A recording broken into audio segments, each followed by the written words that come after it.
Good morning, everyone. Can we please all join together for our prayer?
Good morning, distinguished guests, esteemed colleagues, and the frontline guardians of our healthcare system. It is my immense privilege to welcome you to the prestigious campus of Bhaikaka University for Kemkon 2026. Before we start with our conference, I would like to invite few people for the lamplighting ceremony. I would invite Dr. Abhay Dharamsi, Provost at BKU University. I would like to invite Dr. Jyoti Tiwari, registered at BKU University. I would like to invite Dr. Swapnil Agrawal, respected Dean, Pramukh Swami Medical College, and Dr. Alpa Patel, Professor and HOD of Emergency Medicine, and Dr. Sunil Chajwani, sir, a Professor and Head of Department of Critical Care.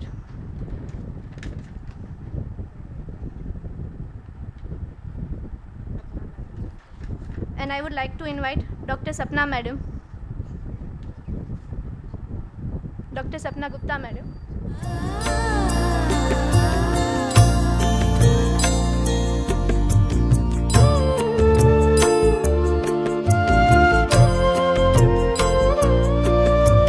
शुभं कुरुत्वं कल्याणम् आरोग्यं धनसम्पदः शुभं कुरुत्वं कल्याणम् आरोग्यं धनसम्पदः शत्रुबुद्धिविनाशाय दीपज्योतिः. Thank you so much for your grace. Hi, can I please request Alpa Madam, Sapna Madam? Okay, Sunil sir, can you please have a thank you. Okay, good morning, distinguished guests, esteemed colleagues, and the frontline guardians of our healthcare system. It is an immense pleasure to welcome you all to Kemkon 2026. We gather today in a world where medical science is evolving at a breakneck pace. And nowhere is that evolution more critical than the emergency department. This year, our theme is recent advances in emergency medicine. It reflects our shared commitment to bridging the gap between cutting-edge research and the reality of resuscitation room. I would like to extend my deepest gratitude to Bhaikaka University and the Department of Emergency Medicine for their tireless efforts in bringing our very strong but small community together in this room. As we officially inaugurate this conference, I challenge each of you to engage deeply, question boldly, and build the connections that turn individual expertise into collective resilience. As emergency physician, we stand at the very threshold of life and death. This reality gives the profound meaning to the motto of our conference, Prana Rakshanam Paramam Dharmah.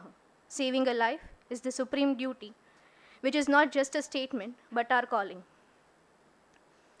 We begin our scientific proceeding with a time-critical imperative. Before we start our session, I would like to invite Jyoti Tiwari Madam to speak a few words.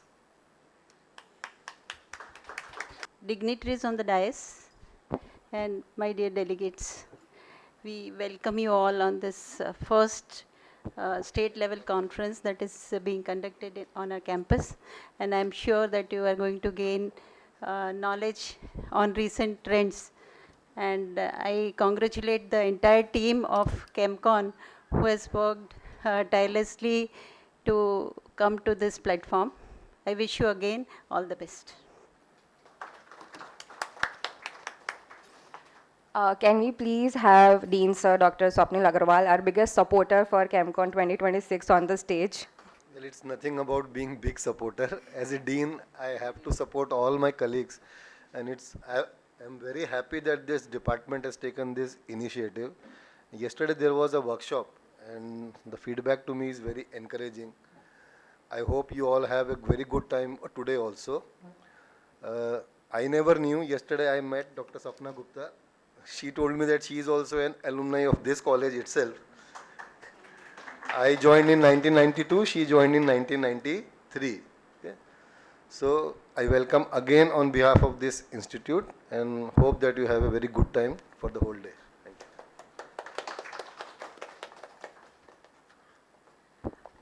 I would now like to invite our fellow PSMCN, Dr. Sapna Gupta, to speak a few words.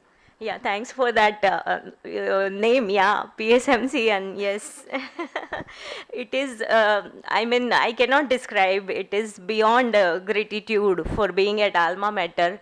And from the SAMI, I'd like to say the Kemkon is just set a milestone.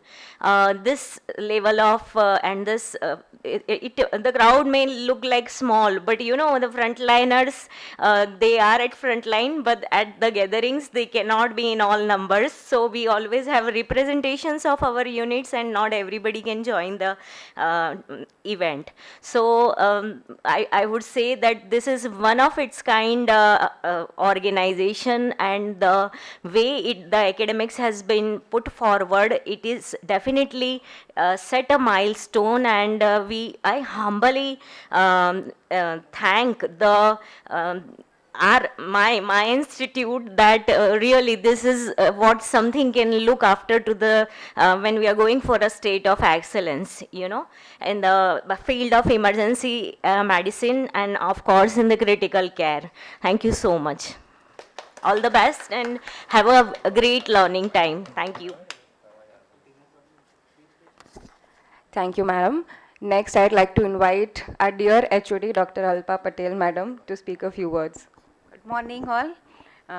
We have just before 3 months we had thought of to do this type of event, and with very short period we had done what so far we can do, and we hope you will enjoy it, and it will be quite helpful to all.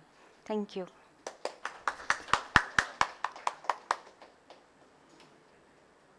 I would like to add one thing. The whole team wishes to make it an annual affair. So plans are still to make it next time around this time, this period of the year itself. So we look forward to more participation next time, year and year as we go on. Thank you. Last but not the least, I would like to invite our esteemed provost, sir, Dr. Abhay Dharamsi, to speak a few words. Good morning to all of you, respected dignitaries on the dais, respected doctors of Baikaka University, respected delegates who have come all the way from Gujarat. I am sure between yesterday and today, you will find a lot of changes. Yesterday was a practical workshop where you had hands-on training. Today I understand that you have case presentations, you have e-posters, you have poster presentations, you have quiz competition, probably more of interactive sessions, an opportunity where you can learn a lot of things, you can be more curious to learn the different challenges that the emergency department faces. I once again take this opportunity to congratulate the Department of Emergency Medicine for organizing this event, and as Dr. Swapnil said, I wish that this event becomes an annual event, a landmark event for Baikaka University and for the Department of Emergency Medicine, so that we keep doing this every year. All the best. Thank you. Thank you so much for these beautiful words. We would like to felicitate all our dignitaries. Can I please have Dr. Keur to felicitate Dr. Sunil Shajwani, sir?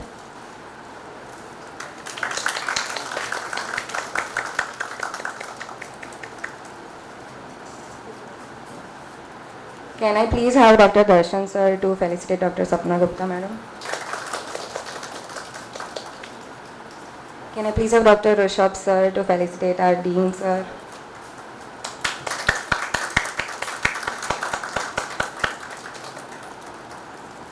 Can I please have Dr. Harsh Patel to felicitate our provost, sir?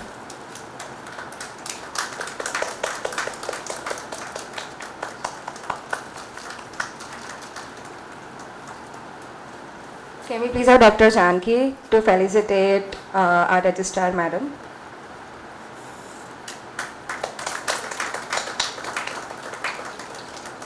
And can I please call Dr. Jishmi Shah to felicitate Dr. Alpa Patel, madam?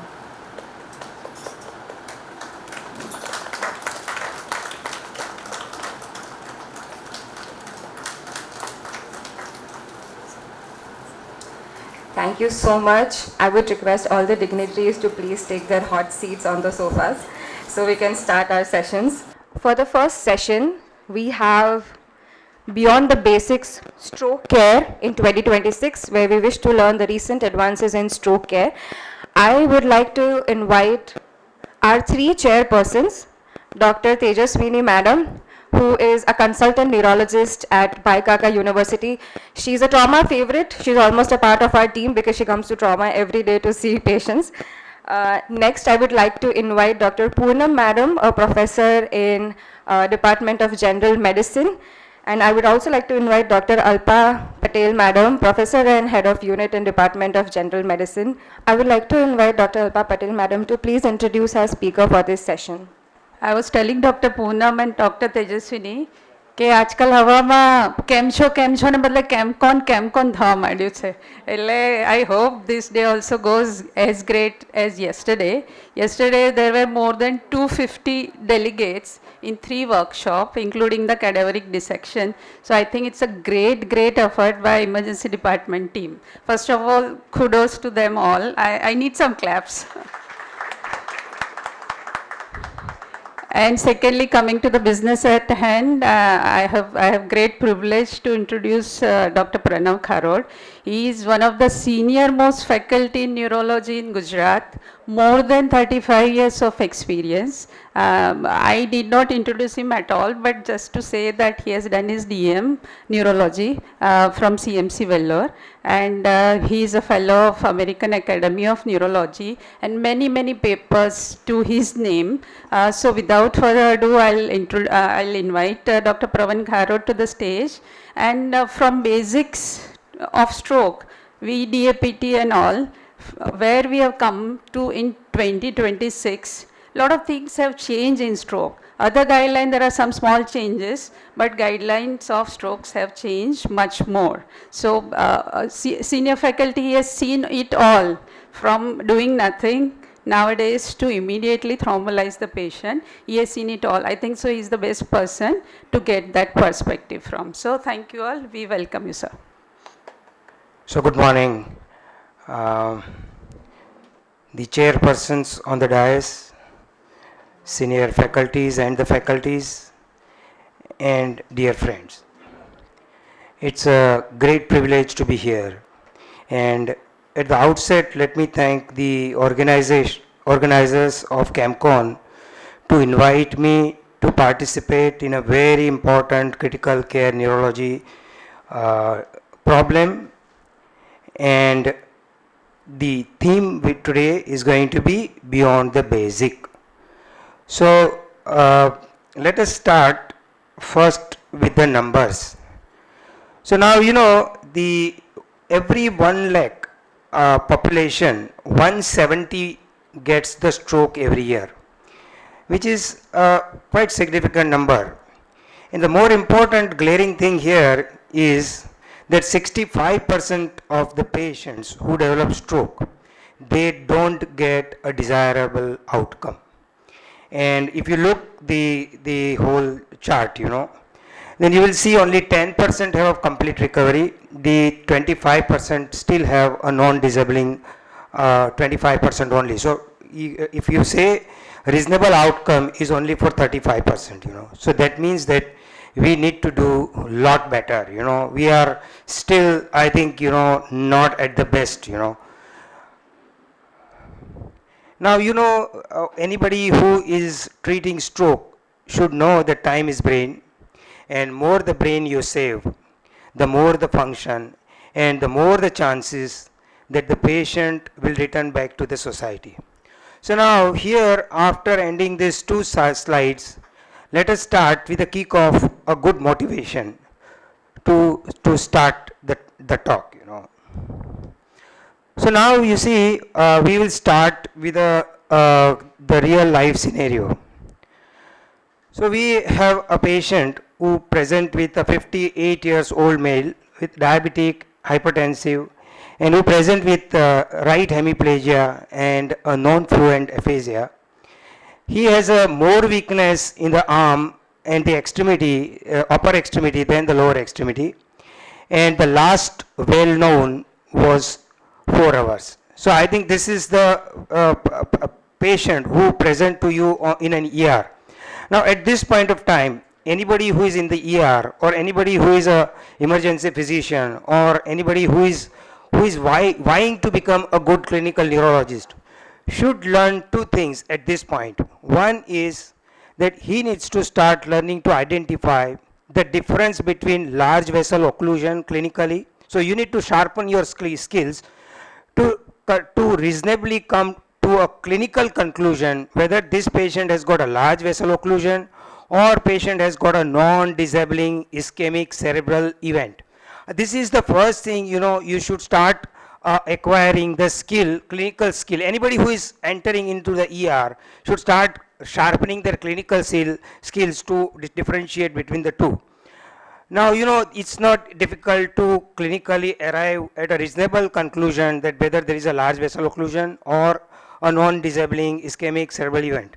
The first is the patient who was normal and now is not able to perform ADL. That's number one.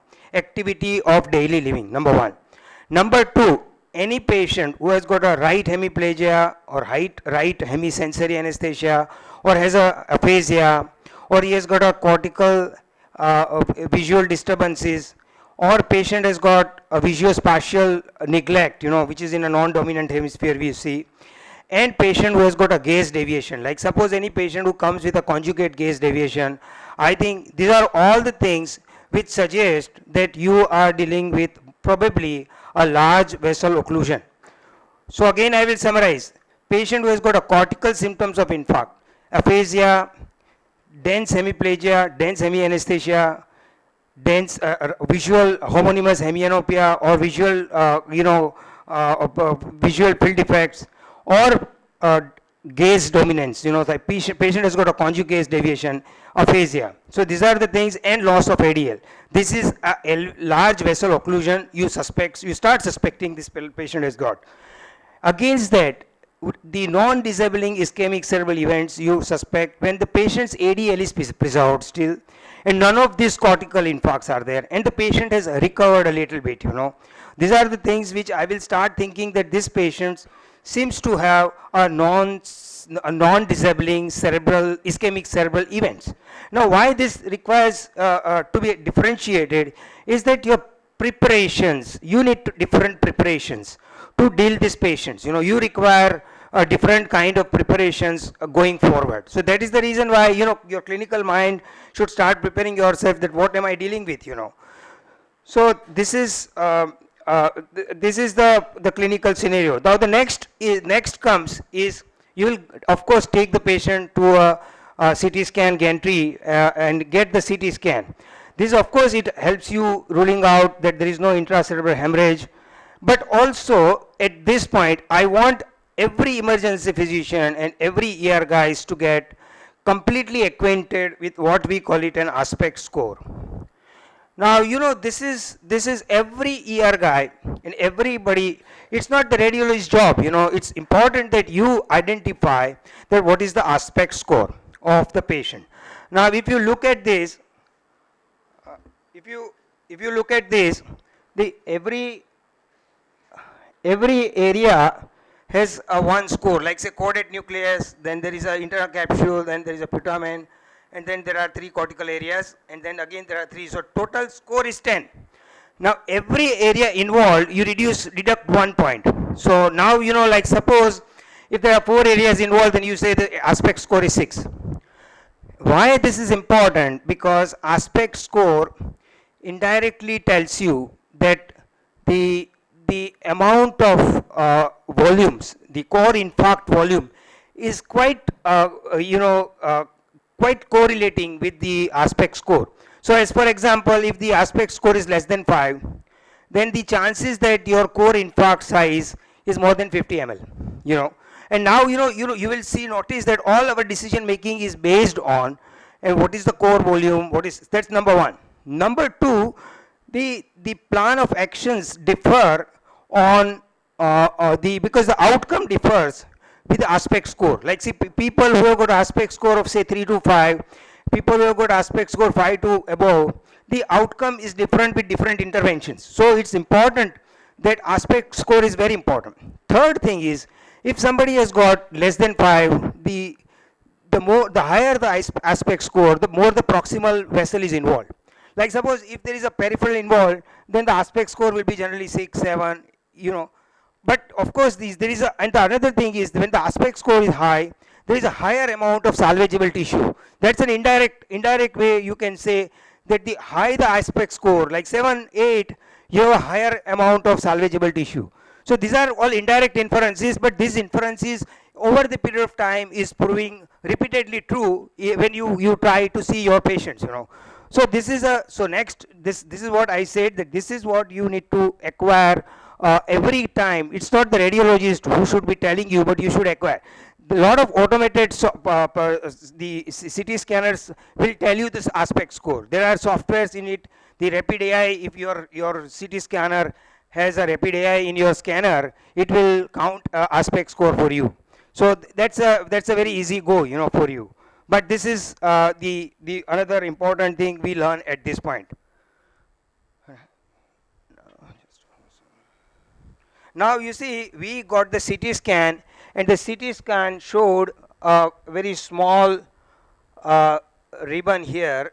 If you look at the ribbon here, and insular ribbon is hypodense, So this CT scan did show that the aspect score was around more than 6. Here the aspect score, if you can count, is more than 6. And the CT angio we always do is a procedures, and the CT angio showed a cut, a classical left MCA cut is there. And this is, since the patient was aspect score 6, patient entered in the ER 4 hours, so immediately the angiogram was done, and recanalization, thrombectomy was performed, and you can see that entire recanalization has happened. And this patient at the follow-up, after 4 weeks, after discharge, 4 weeks follow-up, this patient had modified Rankin's call 0 to 1. So that means the patient was independent, So the patient who presented with aphasia, so this is a clear-cut, a plum case. If you don't do this in this era, then I think you are not doing sufficient. You are not doing what is to be done. So this is a very plum case here, that if you have less than 6 hours, your aspect score is more than 6, and you have a classical this, you can't not do this. So this is what is called class A and class 1 evidence. So that's a class of evidence or class of recommendation is A, and level of evidence is 1. So it's a classical thing. Now here, if I go here, now if the patient didn't have large vessel occlusion, like here, what we saw, then if patient has a non-disabling stroke, like non-disabling cerebral ischemic event, I will not thrombolize. But if the patient has got the ADL has gone, so patient has a disabling stroke, but there is no large vessel occlusion, I'm going to go, and if less than 4.5 hours, I think I'm going to go for a thrombolysis. And now the thrombolysis, there are no the clear-cut doubts that TNK means tenecteplase is proving it more superior than alpeplase because it is more fibrin specific, it has a prolonged action, it can be given as a bolus, and there are less chance of a systemic bleeds. So I think maximum 25 milligram or 0.25 milligram per kg should be given as a bolus rather than alteplase. So this is now a plum case scenario that this is what you should be doing. Now the thing is that now we are this is the era 2 years before, and now what we are moving now is what is called now what beyond. Now what are we are talking. Now see what has happened is that till this stage we were all the time talking with the digital clock or analog clocks. Now after our understanding of the penumbra, the stroke is been transformed from an inevitable disaster to a potentially a curable condition in lot of patients. Like as for example, there were lot of situations which were no go, which is now not no go. Because now we are moving the digital clock or we are moving an analog clock with a tissue clock. So let me give you some examples of this. So like management of ischemic stroke where last well known, not known. That is a very important situation. Somebody has slept at night, morning he got up, he got the stroke. So now we do not know what was the time last well known. And this was a no-go situation because we will just not give anything, do anything. We'll just go for antiplatelets and just leave it. But now the situation is getting different. Now see what we are trying to see is if we do a DWI scan, now listen what happens is when there is an ischemia, the first thing that happens is sodium ATPase pump fails. The moment it fails, there is a fluid restriction inside the cell and which leads to what is called cytotoxic edema. Now the cytotoxic edema is basically picked up by, if you look at this, this is the situation where you get hyperintense DWI lesion. But at the same time, if you do a flare, the flare is not showing the same thing. So that means that there is a tremendous amount of salvageable tissue is there, and the cytotoxic edema has not converted into onto a vasogenic edema. Once there is a vasogenic edema, that means that not only the pump failure, but pump failure has gone beyond the cellular necrosis state, and then the vasogenic edema starts. So this is what is called DWI flare mismatch. Now if you find a DWI flare mismatch, I think this is the evidence that you should go, and you should go for if it is a vascular disease, if there is a large vessel disease, then go for a thrombectomy, otherwise go and give a intravenous thrombolysis. So this is one which was no go has now become a go.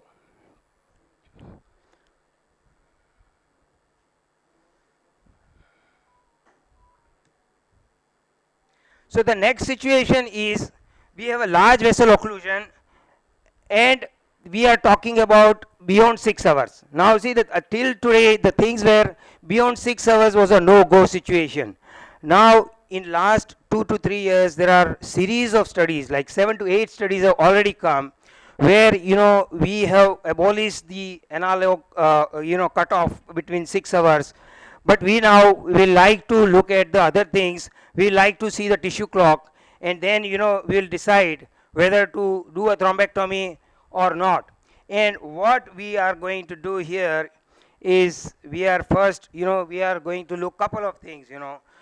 Now this is the situation where we will do a CT perfusion, and if the CT perfusion shows that there is a if you look at the CT perfusion images, the green coded thing is basically what we call it a Tmax.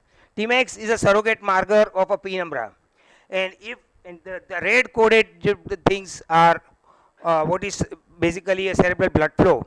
If it is less than 30% of the normal side, comparable side, then it is an infarct. So now if you look here, this is the thing which you see is a core infarct, and the size it's 34 ml. Now here if you look at the penumbra is almost 188 ml. So here, if you look, there is a major mismatch where there is a huge salvageable tissue against that the infarcted tissue. So here is the go when, whether the, between anything, if the aspect score here, whatever it is, I think you should go all out to treat aggressively. Either you do a thrombectomy if it is associated large vessels. If it is not, then you should go for a thrombolysis. So this is again, as I said, that when we have such a situation when the things have gone beyond 6 hours, you should start looking at the tissue clock rather than only looking at the digital clock that 6 hours has gone. No, you should try your large vessel occlusion. If it is a large vessel occlusion, do a thrombectomy. It will change the outcome. Now studies are there, randomized control studies are there, where they have said that anything about 5 aspect, anything about with the mismatch of more than 1.5, and anything with the NIHSS score is not very high, then you should think about going for it, and there should not be any edema, edema in the infarct. So if that is the situation, then you can go beyond 6 hours and do a thrombectomy. Sorry, I cut my minute, yeah.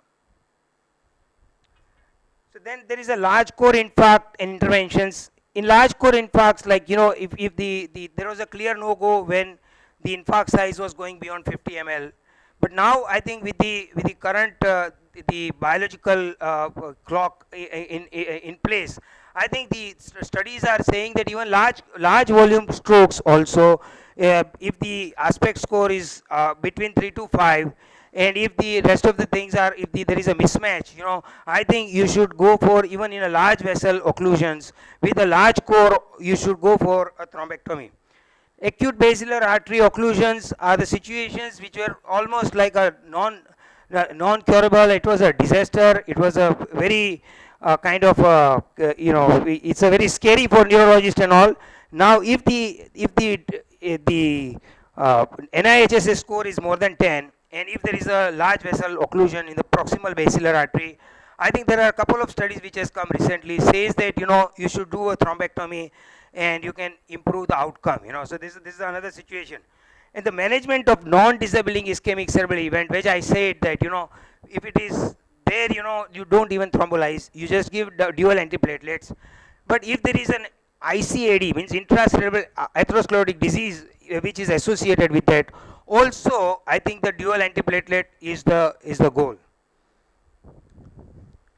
Now this is when you have so many gray zones, and when you have a lot of things which are in a situation where there are no clear evidences, then it's always say, when in your doubt or in confusion, allow the common sense and the rationality to lead in the process of decision making. So I think this is a one thing which I will always say, that if you are in doubt or in confusion, allow the rationality to take the lead. And especially in such situation, I will always remember the Mark Twain's thing, we should not become a victim of the statistics. So more lies and it's damn statistics. So this is another thing, when you are talking about, because here the harm is at the arm length. See, if you do a wrong thing, people are going to bleed, people are going to spend 5 lakhs, 10 lakhs rupees, and they have got a worse outcome. So always make sure that you don't become the victim of this. So now I will conclude. So our endeavor is to replace the digital or analog clock with the tissue clock. That's what I said. We should be using more digital clock, or rather tissue clock, rather than this. Let us document NIHSS and MRS in all patients who arrived in ER, so that when they are discharged, we have what is our results. So we can make our things. All patients who had a penumbra management, like we have seen the mismatch, should have a CT brain at discharge to know about the final infarct volume, so that you know what you have done, and you know exactly what the outcome is. So that's it's a self-learning motive. Then our problems are indigenous. See, India has our own indigenous problems. See, we have a financial problem, we have economic problem, we have a lot of other issues. We have no easily availability of, like, suppose somebody has bled inside after this. So sometimes we don't have the cryoprecipitate in amount. So we have different problems. We have availability of logistics is a limited thing. So in India, we have to have our own data. We have to create a data, and the institute like this can really create data, and then you make your own observations, rather than following the Western literature very blindly. I think that's the thing which we can do here. Then we should gather more observation, more data, and devise our own observations. And at the last, is the when the patient is discharged, sensitize the patient and the relatives about the secondary prevention of the stroke. So that's a very very important that you need to sensitize. Thank you, and I again thank the organizer for inviting me here today. I had a lot of automated memory coming back because I used to come here some years before on Saturdays. So it brought back my memories. So thanks for inviting me today. Thank you. Thank you so much, sir, for your wonderful insights. It is very heartening to know that all the faculty has some or the other connection to this campus and to this institute. I would like to ask our chairpersons if they would like to speak.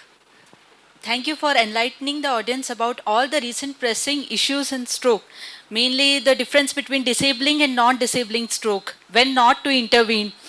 Then the shift from the time-based to tissue-based selection of patients for IV thrombolysis and mechanical thrombectomy, and also the gray zones, and the advent of the how to use the imaging modalities, especially where there are advanced modalities and where there are not. Basics like aspects, NIHS and MRS, which can be very helpful, and the advanced modalities like CT perfusion and MRI diffusion flare mismatch. So I think almost all the recent things were nicely covered in the topic. And it's especially important in a center like ours where there are many, the lack of awareness is also there. So how to, from the patients also, they may or may not reach within the time window. And sometimes there is a gray zone, like earlier there used to be a fix like 4.5 hours we are going to thrombolize. Beyond 4.5 hours we are not going to thrombolize. Within 6 hours we are going to go for endovascular intervention. And beyond that we won't go. But now because of the recent evidence that wake-up stroke or stroke with uncertain onset, even within 9-hour windows we are able to thrombolize with diffusion flare mismatch. But then we have to, I think in those gray areas, it's very important that we include shared decision making with the patient and relatives, what they want and what they don't, and explaining the risk and amount of evidence we have. And another thing which you suggested, that tenecteplase place, that now because tenecteplase place, at least the recent evidence is showing that tenecteplase place is non-inferior to alteplase, place, along with the added advantage of cost and ability to be given as a bolus preparation. So all those things are making it the new alteplase. In a way, how alteplase was, now tenecteplase is being more and more preferred in stroke thrombolysis. And the recent evidence for dawn and diffuse trials for the 24-hour window. So all those things are really enlightening, sir. Anything else, madam, you would want to add? Or The session will be now open for questions from the audience, if any. Some automated softwares so that you can perform CT perfusion on a routine way. Because see, I'll tell you this: then if there is no CT perfusion, then getting into a core volume, larger core volume thrombectomies are truly a gray zone. Whether you say that the aspect score and all those things, but without CT perfusion, and without looking at the mismatch and without looking the core volume size of infarct, I think getting into a thrombectomy will be a true gray zone, So that's why I think, because a teaching institute like this, you can, only thing is that you need to make them sensitized about what is the utility of this, putting the AI tool in your CT scanners. I think Dr. Rushi Patel will like. As per your experience, at what cutoff point of core penumbra ratio on the CT perfusion angio would definitely go for decision making in terms of whether to do thrombolysis or to do mechanical thrombectomy, and also in terms of modifying ranking score after as for the outcome? I tell this, the between thrombectomy and thrombolysis, the large vessel occlusion has to be there. So that's a clear cut. If there is no large vessel occlusion, we are not talking about. Then we are talking about thrombolysis. If there is no, say, large vessel occlusion, then we are not talking about. Now the question is that beyond the 6 hours or beyond the stipulated NR watch, I'm talking now more of a tissue clocks, you know. So when the first step is that the first is what is your aspect score, you know. Now the aspect score, if it is say above 5, you know, I am little more comfortable now, you know, that I'm moving into a comfortable zone. After that, you know, if the city perfusion shows me even 1.2 mismatch, you know, city perfusion match 1.2 mismatch, I'll go for it. But if the aspect score is between 3 to 5, then I will insist that the mismatch should be above 1.5. And the Tmax, you know that Tmax. The Tmax is, if it is 6 or above, it suggests that there is a penumbra zone. Now, if it is more than 10, that means there is no collaterals. So that the outcome is poor. You understand? So when Tmax is more than 10, there is no collaterals. So between 6 to 10, if there is a large Tmax, a large penumbra, then I will go for thrombectomy. But if it has crossed 10, then I'll be a little bit cautious in going with a large volume stroke, you know. I'm going to be cautious about doing a thrombectomy. And also one more thing is, if there is an edema in the infarct, you know, then again also I'll be cautious. If there is an edema, I'm not going to go for, because then it's likely to bleed, you know. You understand? So these are the things, that's why I'm saying it's a very gray zone, you know.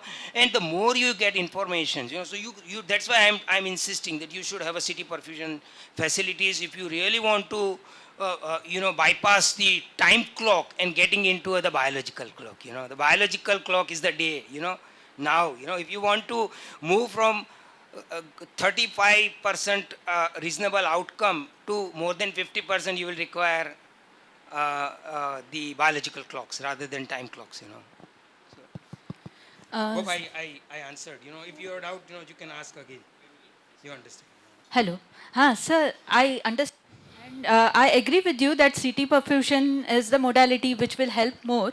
Another I'm thing not is. saying it is the thing, you know, but it is going to add to you in lot of patients. I'm not saying it is the thing, you know, because it's not only with CT perfusion, but CT perfusion, aspect score, then you know the core size, then mismatch, you know, there are multiple things together. CT perfusion plays an important role. That's what I mean. Yes, sir. I'm I not agree saying with that you. CT perfusion is a final thing, you know. So. The thing is, currently we don't have endovascular intervention right here. So ultimately what we are doing is, when we feel that based on aspects and diffusion flare mismatch, when we feel that this patient may be a candidate, we explain them the option of mechanical thrombectomy elsewhere. And, we also explain them the final selection may be based on repeat imaging, which may be done in the center where they will be going. Yeah.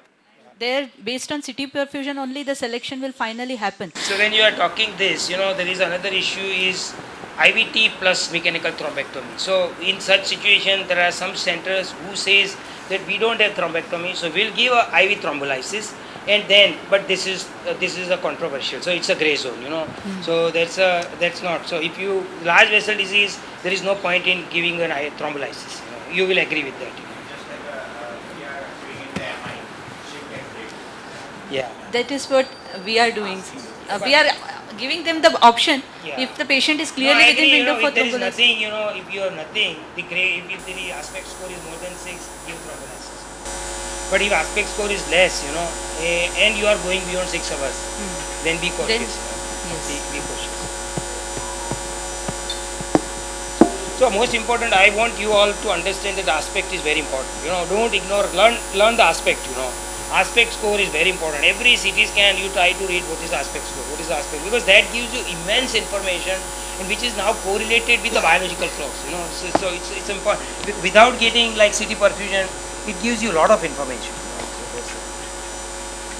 Thank you, sir. If there are no further questions, we can then conclude the session. Yes, thank you so much, ma'am. I would like to call all our chairpersons to felicitate Dr. Pranav Kharot, sir.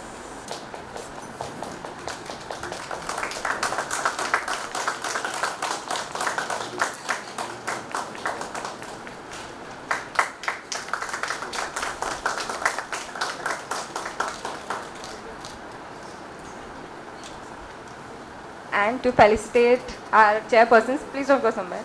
I would like to call Dr. Sanjay Shah sir to felicitate our chairperson.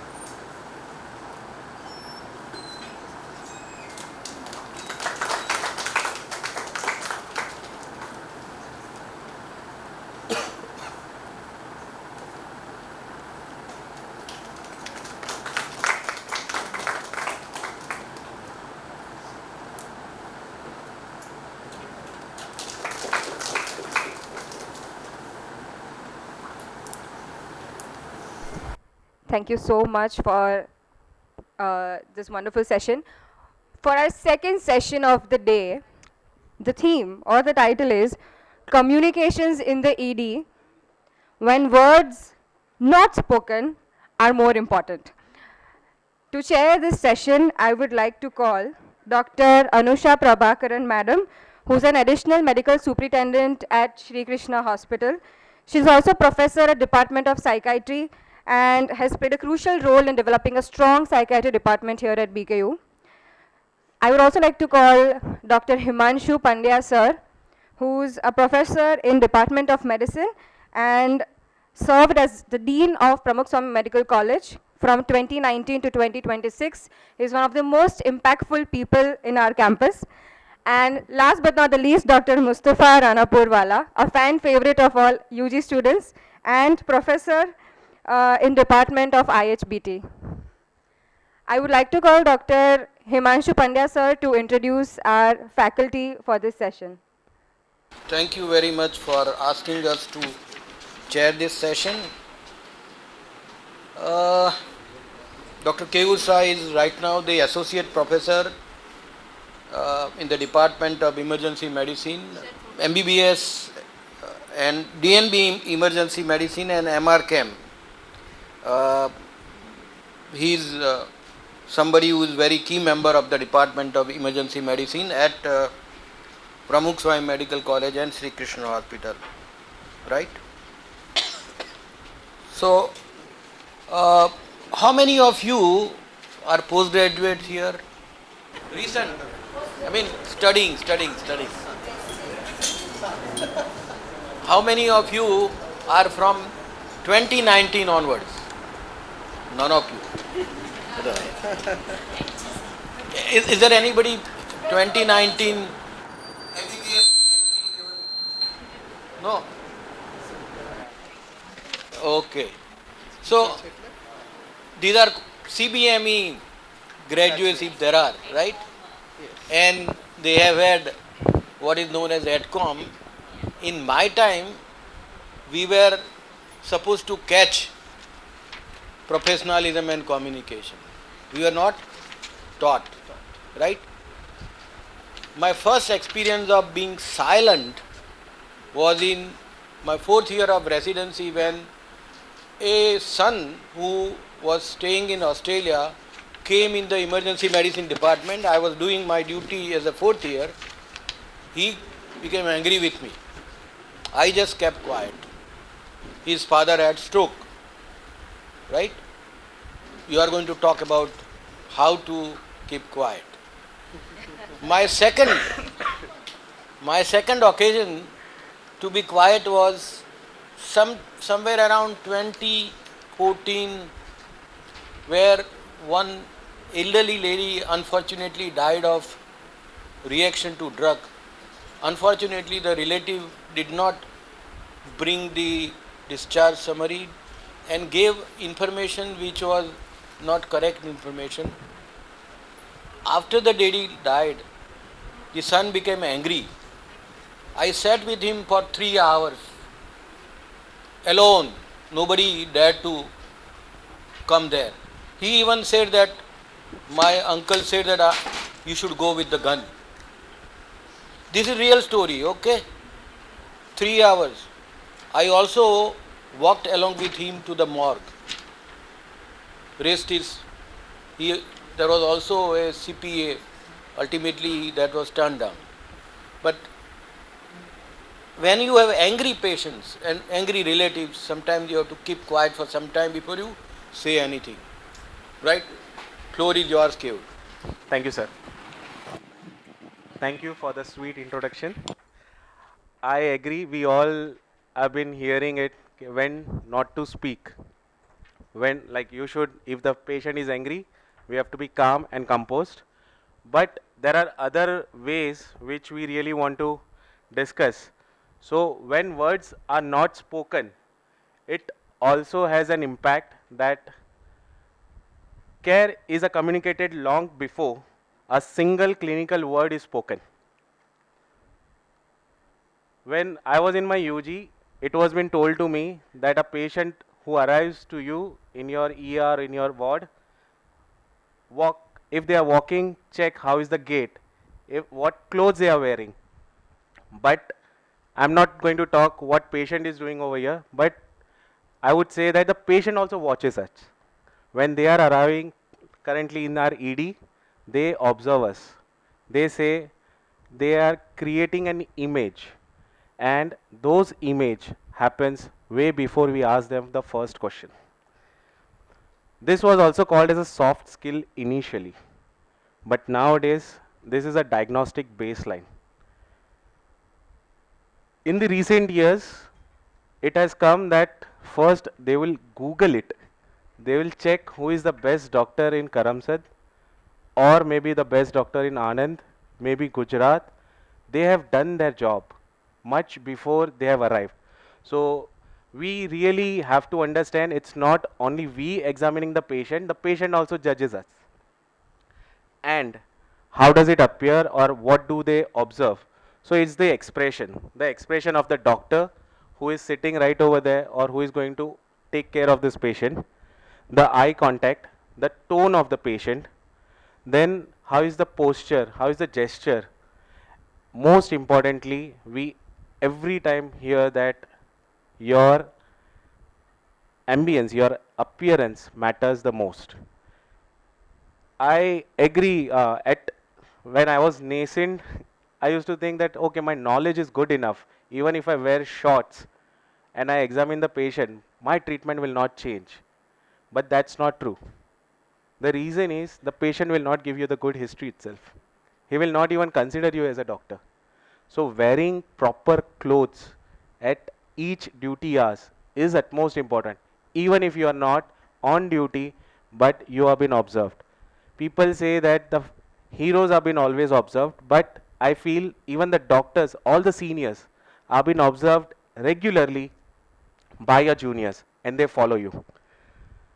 And it is also been followed by the patient. It becomes an halo effect where patient attention is more towards the appearance, and that's what builds the trust, the verbal communication. If a dean is coming to our hospital, we all stand. If he comes in a shorts or maybe a cricket match team, maybe the appearance is quite different. So that's where your appearance matters a lot. Second, of course, not in the ED, but in the OPD, in the wards, how we sit and extract the data. Many a times when we are sitting face to face, the patient has to be like the doctor has to be upright. It needs to be straight so that it appears to be more confident. If you are lying slow like maybe a couch or something, that just says that okay, this doctor is not at all interested in us.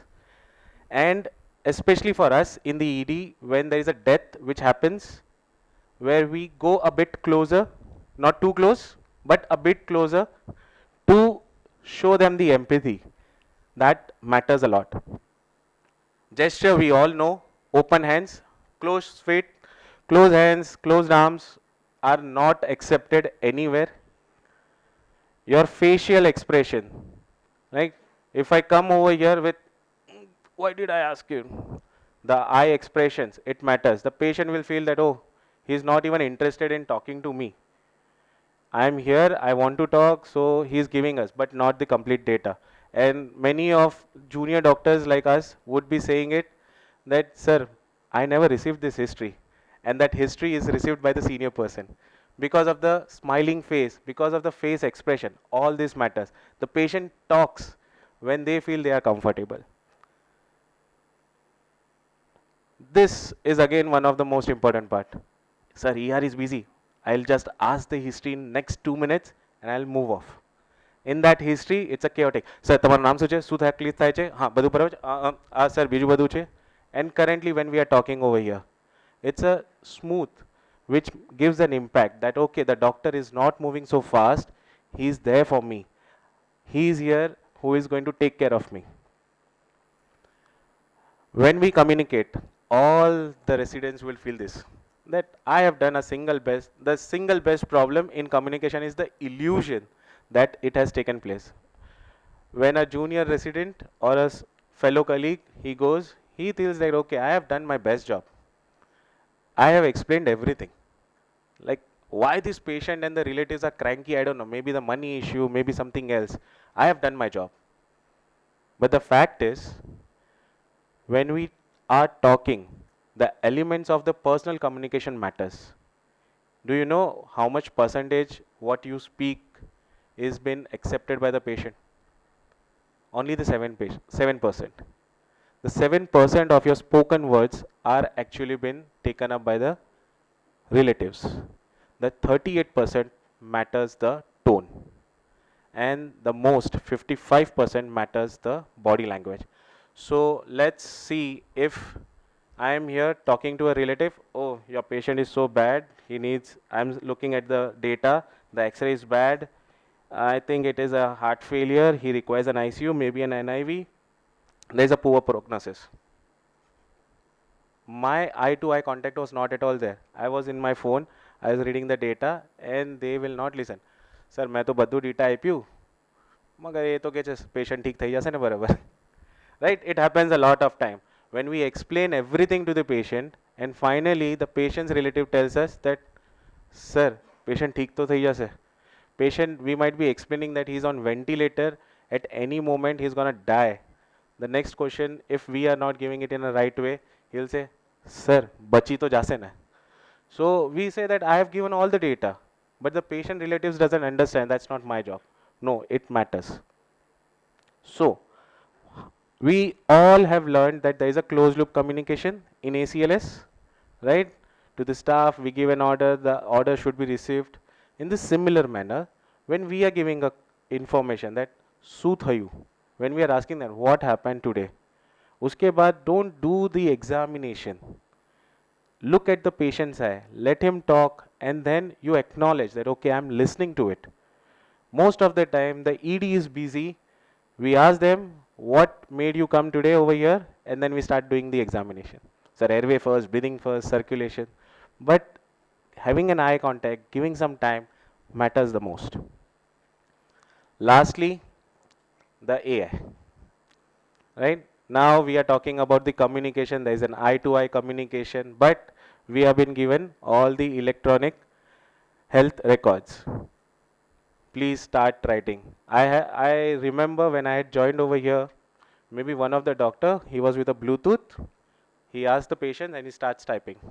Tuck, tuck, tuck, tuck, tuck, tuck. The moment he says something, I have breathlessness, tuck, tuck, tuck, tuck, tuck. I have dyspnea, okay. કેટલા દિવસથી 4 દિવસ ટક ટક ટક ટક બીજું કઈ થાય છે ટક ટક ટક. There is no eye to eye contact because half of his time is on the screen. The patient is giving a topic and then he is just writing it down. Senior also needs to read, all right. We should not miss the data. But these things really affect the patient. And how does it end up? Because we might be tired or there is an ambiguity in the guidelines. We don't talk much to the patient, maybe not the eye to eye contact. We fail to understand what actually the patient is feeling. There are more than 50% of the time a connective tissue disorder patient gets diagnosed after 2 years. He might be coming to multiple doctors. They might be getting a painkiller and that's it. Because he never had the proper trust, he went to another doctor and then the doctor shopping happened.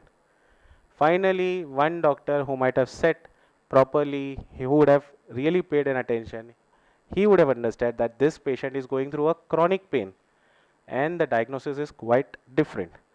But these are the papers which are showing that the chronic pain as well as the connective tissue disorder patients, 50% of the time, they have been misdiagnosed for the first 2 years. And the worst part is, they are also been bombarded by us. નાટક કરે છે. It is all psychiatric. All reports are normal. Patient is just saying that, okay, I am feeling the pain. No, maybe it is just the emotional part.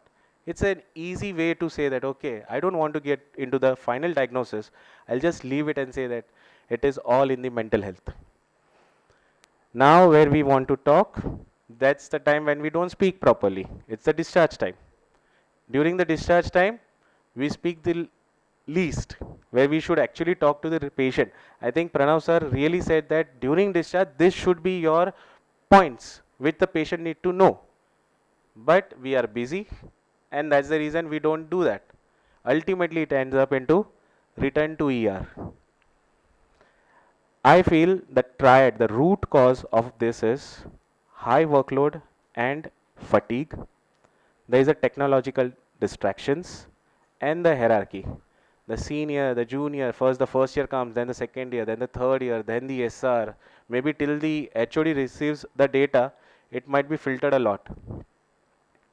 So, to avoid these pitfalls, a doctor can use this communication skills as a bridge or it will become as a barrier. So, the 3 points which I would suggest is primary communication. If we are explaining the bad news, sit with the patient, calmly explain that to the patient in a separate room, not on the corridor. Please don't use jargon. Like, we will say that patient has a pulmonary embolism. He will not understand. I do remember once one of the relatives said, Sir, हमने तो prostate आवी गयो छे. Right? The patient had a bladder problem and because of the BPH, but the patient relative understood that the prostate has come now. So we need to know, like if it's a stroke, we don't have to say, sir, your NIHS score is 15. We have to explain them that there are higher chance. We might have to be more simpler to them.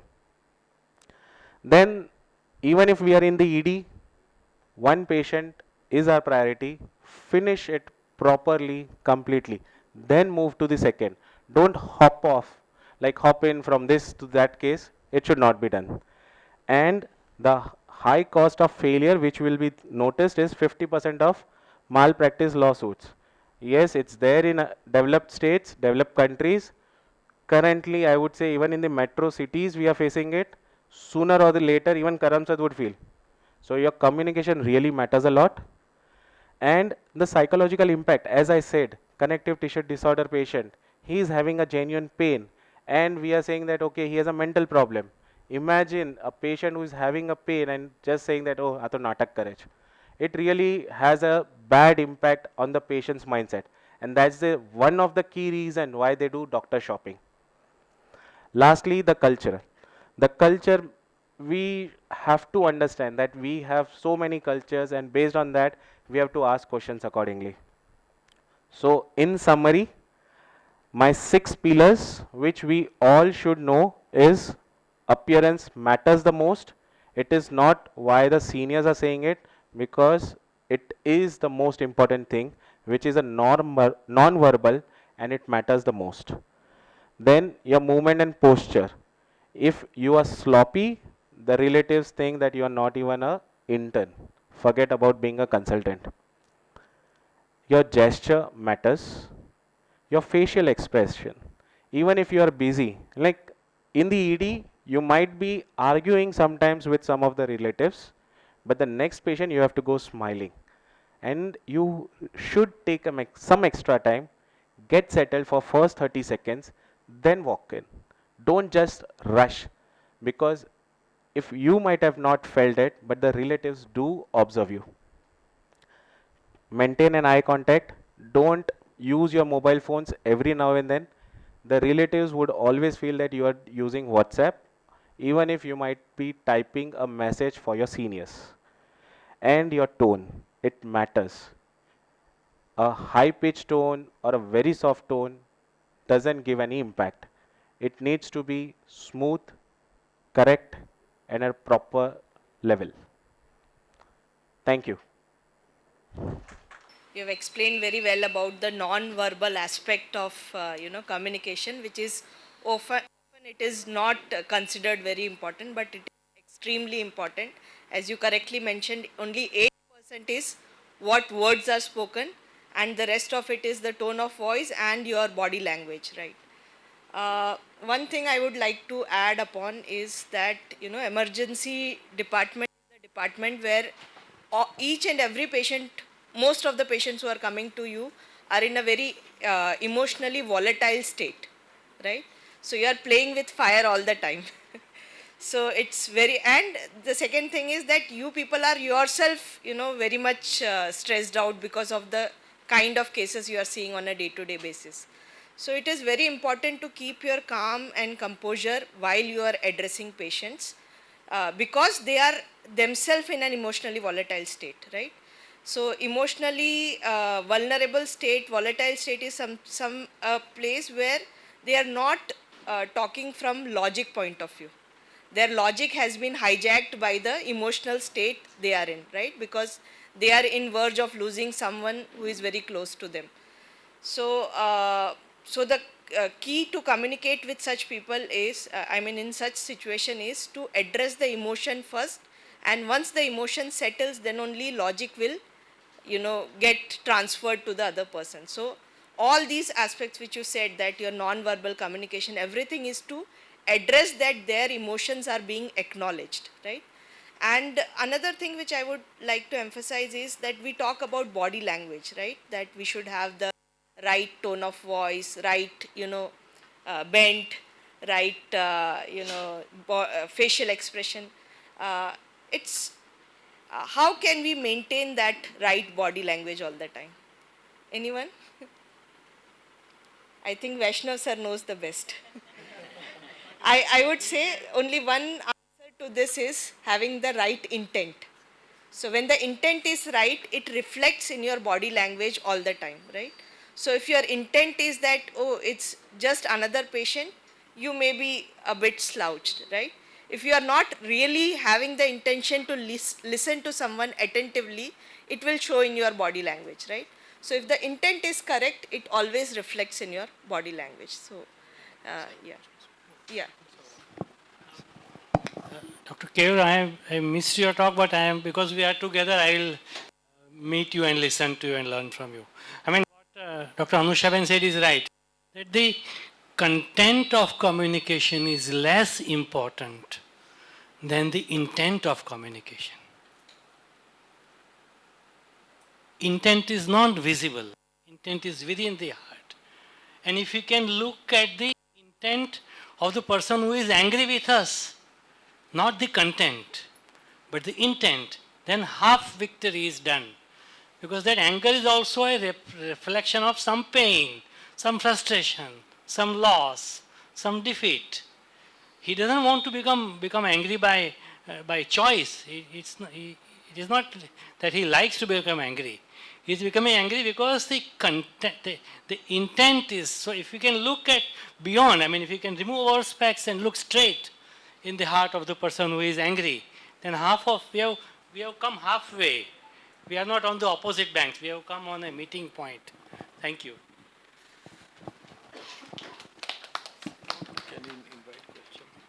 Okay. So can we have some questions from the audience?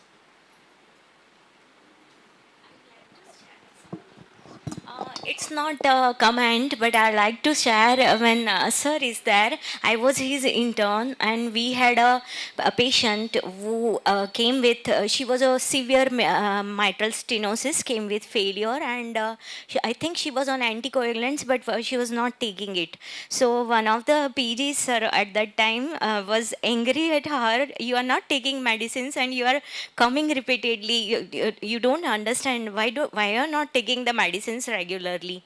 And I remember very clearly that she was a very poor girl, and she didn't had access to medicine because of financial constraint. Sir said that we shouldn't be asking the questions, the answers which we know of the reason we know.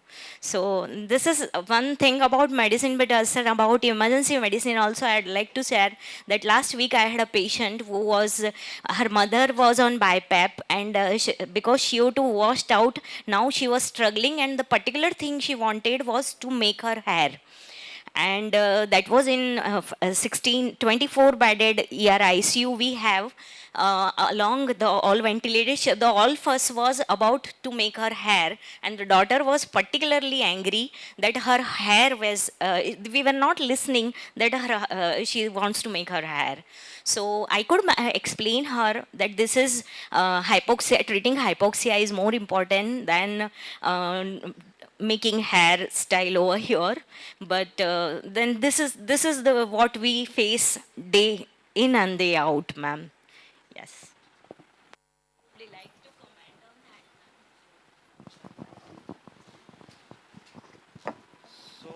So in busy ER, what happened generally, I મારા રેસિડન્ટને કહેતો હોઉં છું કે છે ને red category અને yellow કેટેગરીના patient છે ને એમના રિલેટિવને ખબર હોય છે કે આપણે થોડા ગયેલા છીએ તો જવાના છીએ, પણ ગ્રીન કેટેગરીવાળા છે ને એમને એવું છે કે હું ઇમરજન્સીમાં આવ્યો ને મારું કામ પહેલાં થવું જોઈએ. It's not like that. એટલે અમે શું કરીએ છીએ તો એને એક એસ્ટિમેટેડ ટાઈમ આપી દઈએ છીએ કે ભાઈ સપોઝ તું ખાલી એબડોમિનલ પેઇન લઈને આવ્યો છે અને તને ઇન્ટ્રાકેથ નાખીને બેઝિક સેમ્પલિંગ કરીને એને પેઇન કિલર આપીને રાખ્યા. અમને ખબર છે કે ભાઈ યુએસજી થતાં વાર લાગશે, અમુક રિપોર્ટ્સ આવતા વાર લાગશે, અથવા તો તને ડિસિઝન લેતા બી વાર લાગશે કે ખરેખર મારે દાખલ થવું છે કે નહીં. તો એને એક એસ્ટિમેટેડ ટાઈમ આપી દે કે ભાઈ તને છે ને 3 થી 4 કલાક લાગશે. ગ્રીન કેટેગરીવાળા માટે એક estimated time, over estimated time આપજો, રાધર દેન 1 hour વધારે આપજો એને. કલાક વહેલા પતી જશે ને તો એમ કહેશે હા સાહેબ 3 કલાકમાં પતી ગયું. હા તો અમને ખબર જ હતી કે પતી જવાનું છે, પણ અમે કલાક વધારે એટલા માટે આપ્યો કે સાલું કંઈક લફડું થઈ ગયું વચ્ચે. તો આપણને તો આપણે તો કીધું જ તું, મેં તો તને કીધું હતું ને 4 કલાક થશે. ઓકે, તો આ બહુ નાની ટ્રીક છે. બીજું કે ERમાં ક્લિનિકલી મોસ્ટલી બધા રેસિડન્ટ સાઉન્ડ હોય છે, પણ એમને તકલીફ ક્યાં પડતી હોય છે કે સાલું આ પેશન્ટ છે ને વારે ઘડીએ માથું દુખાવાની કમ્પ્લેન સાથે લઈને આવે છે, કાં તો એબડોમિનલ પેઇન સાથે આવે છે, કાં તો આના ઘરમાં કંઈક ઝઘડો થયો હોય છે ને તો એનો ઝઘડો અહીંયા લઈને આવે છે. મોસ્ટલી સોશિયલ ઇસ્યુ પણ હોય છે. એમને સાંભળો અને એના એક્સપ્રેશન ઉપરથી જજ કરો કે ભાઈ તારે ઘેર કંઈ પ્રોબ્લેમ થયો છે, તને ફાઇનાન્શિયલ ઇસ્યુ થયો છે. એને મેડિકલથી કંઈ લેવા દેવા નથી, બરાબર. મોટાભાગે મેડિકલ ઇસ્યુ એ સેકન્ડરી હોય છે અન્ટિલ એન્ડ અધરવાઇઝ જો એ વ્યક્તિ એના જીવનમાં બહુ મોટો ઇમ્પોર્ટન્ટ રોલ પ્લે કરતો હોય અથવા તો એને એમાં કંઈક પોતાનો સ્વાર્થ દેખાતો હોય. સપોઝ એમાંથી પૈસા અટકી પડ્યા હોય કે આ જશે ને તો મને આનો ક્લેમ છે ને તો એ પાકવાનો છે, સાલું જતા રહેશે તો તકલીફ પડશે, અથવા કંઈ ફેસ્ટિવલ આવે છે, એસ્પેશિયલી જ્યારે 2 દિવસના ફેસ્ટિવલ્સ આવતા હોય ને સેટરડે સન્ડે કાં તો સન્ડે મંડે, એમાં ટાર્ગેટ આપીને જાય કે સાહેબ 2 દિવસ તો જીવી જશે ને, અથવા તો મારે છે ને અઠવાડિયા પછી મેરેજ છે, શું લાગે છે સાહેબ તમને જીવી જશે? એટલે આખું છે ને પ્રેશર ટ્રાન્સફોર્મ થઈ જાય આપણા ઉપર. આપણે હાય ના પાડીએ કે ના બી ના પાડી શકીએ કે સાલું કરવું કેમ છે. તો એની પાછળનો એનો મોટિવ જાણો કે ભાઈ why you are telling this. Okay, તને એવું શું પેટમાં દુખે છે કે આ કરવું છે, તો એ કહેશે કે આવું આવું છે. તો પછી એને સમજાવો કે ભાઈ તમે કઈ રીતે જન્મ્યા હતા, અથવા તો હાઉ તમને કોઈ પ્રિડિક્શન હતું કે હું આ તારીખે આ ટાઈમે આવી રીતે કરવાનું છે, જન્મ થવાનો છે મારો, તો હાઉ વુડ આઈ નો. હા હા yes.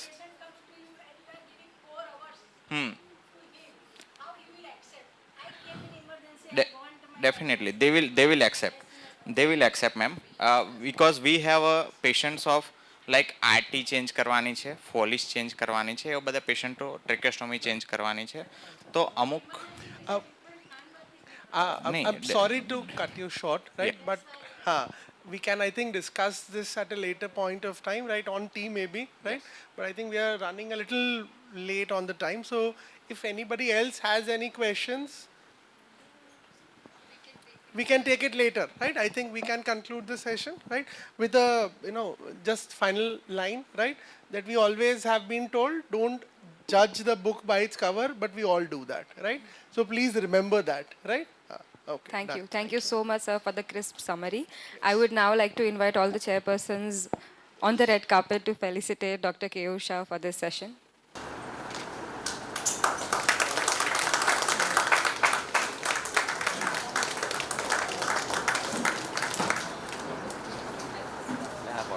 And I would like to invite Dr. Harsha Makwana madam to felicitate our chairpersons.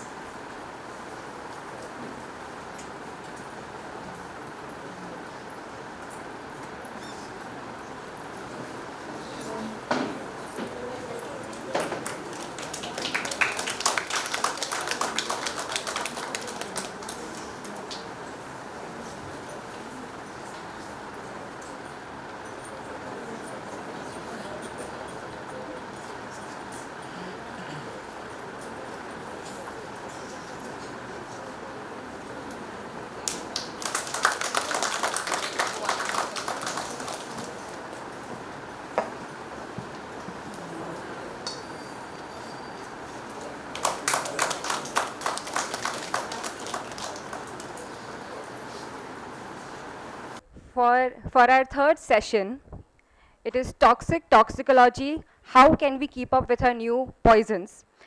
I would like to invite as chairpersons Dr. Sunil Chhajwani sir, head of critical care medicine and one of the pioneers of developing AI-based learning models at our institute.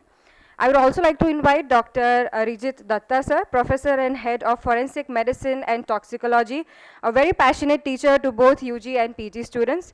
I would like to ask Dr. Sunil sir to introduce our speaker. For the toxicology today's lecture, I would like to invite Dr. Sapna Gupta. Madam is the head of unit and professor of emergency medicine at NHL Medical College, Ahmedabad. Madam is affiliated to IMA, ISA, SEMI, MEU, and AOT, and she is also AHA instructor, and she is MEU coordinator. Madam, please. Thank you so much, my chair, for that lovely introduction, kind words of introduction. So my topic is, can I have a hand mic? Okay. So my topic is about new toxins. And before starting my talk, how many of MBBS level students are here? Can I have a show of hands? Okay, so can you identify that areas? So these are my memories, guys. I was not lucky enough to have all the moments captured. I think I have 2 or 3 more pictures like this just of our campus, not more than that. So yeah, again, gratitude for being at the alma mater. About my disclosures, this is not a sponsored talk, and but truly humbly grateful to the organization, particularly Dr. Keyur Shah, for having me over here. And one more disclaimer is that this new toxins, I have been in clinical practice since 24 years, but I don't have that frequent encounter with this particular cases which I am going to talk to you. And rather I have seen that somebody along with in your working area being particularly inebriated with the particular substance, and eventually you know that he is taking this. That type of toxin exposure I have seen, but not somebody landing up in the ER at this moment, you know. So poisons has to be very simple. Toxicology used to be very simple thing, and you will somebody will come and tell कि all out P गए हैं, red killer खा लिया है, कि मतलब बहुत easy था ना. It's not been so easy now, and the history will be like this: a very young patient, agitated, tachycardic, having convulsion, new herbal party drug, and toxicology screen which we have with the traditional fight drugs will not detect it. And so this is what the real challenge is. Maybe being in government hospital, I'm not seeing those patients, but there are emerging reports that more than 1,000 new psychoactive substances are reported globally. And thanks to those online markets without regulation, and toxicology screen detects only a fraction of real world toxin which are there now. So emerging global trend, if you will look at the map, we are not inferior to anybody. मेरा भारत महान, बिल्कुल हम we are at some 400 100 to 400% level of emergence of this new toxins. So why new poisons are increasing? Trend of designer drugs in the sense that they give you a kick. Everybody is in search of kick, and these drugs are being made by the creative minds with the composition of the old drugs. They try to alter the chemical composition and design something, so the rush of creativity. Then there is pharmaceutical repurposing. You must have encountered the reports of being, must have heard that gabapentin, which is a drug used in neurology, is been used over the counter by the paramedic staff for inebriation. Industrial exposure is also not as simple as it was before, कि bleach P लिया, कि बिगॉन P लिया. ऐसे cases तो हम सालों से देखते आए हैं, लेकिन with the new lizard repellents, then Chinese cleaners वो बर्तन को चमका देंगे बहुत, like a magic. That sort of cleaners are also so much in, particularly after COVID. I think COVID has sparked the creativity of in all areas. And the worst part of it, this is the dark web and deep web. So you must be knowing the difference, deep web and dark web. Anyone? Can I have a show of hand? Who knows what is dark web? Thankfully, nobody. Yes, that's also thanks. So the dark web is somebody keeps his identity anonymous and can do everything. Will interact in the real world. So I think last what movie we saw had this. The thanks to this web series is binging. I could add something to this talk. So this is first is synthetic cannabinoids, very much particularly known as a spice K2, and this type of padikis. And the sachets are can be given very easily, can be transported, can be traded. So there are two types of cannabinoids, synthetic and natural. Natural, as we know, those our simple ones, bhang and ये जो था ना चरस बोलते थे, that was the simple things which we used to come across. Now they are modified, and this causes severe agitation, psychosis, seizure, and acute renal failure.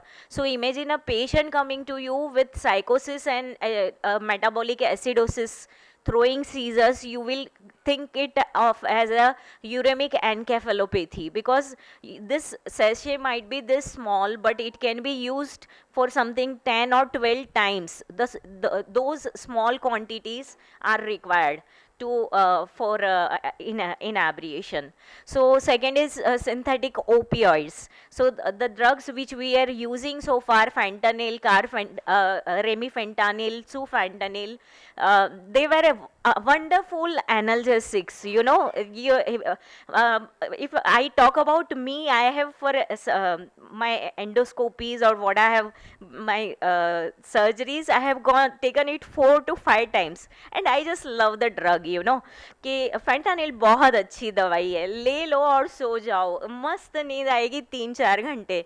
तो in last 2 to 3 years, I noticed the fentanyl, we keep a register, right?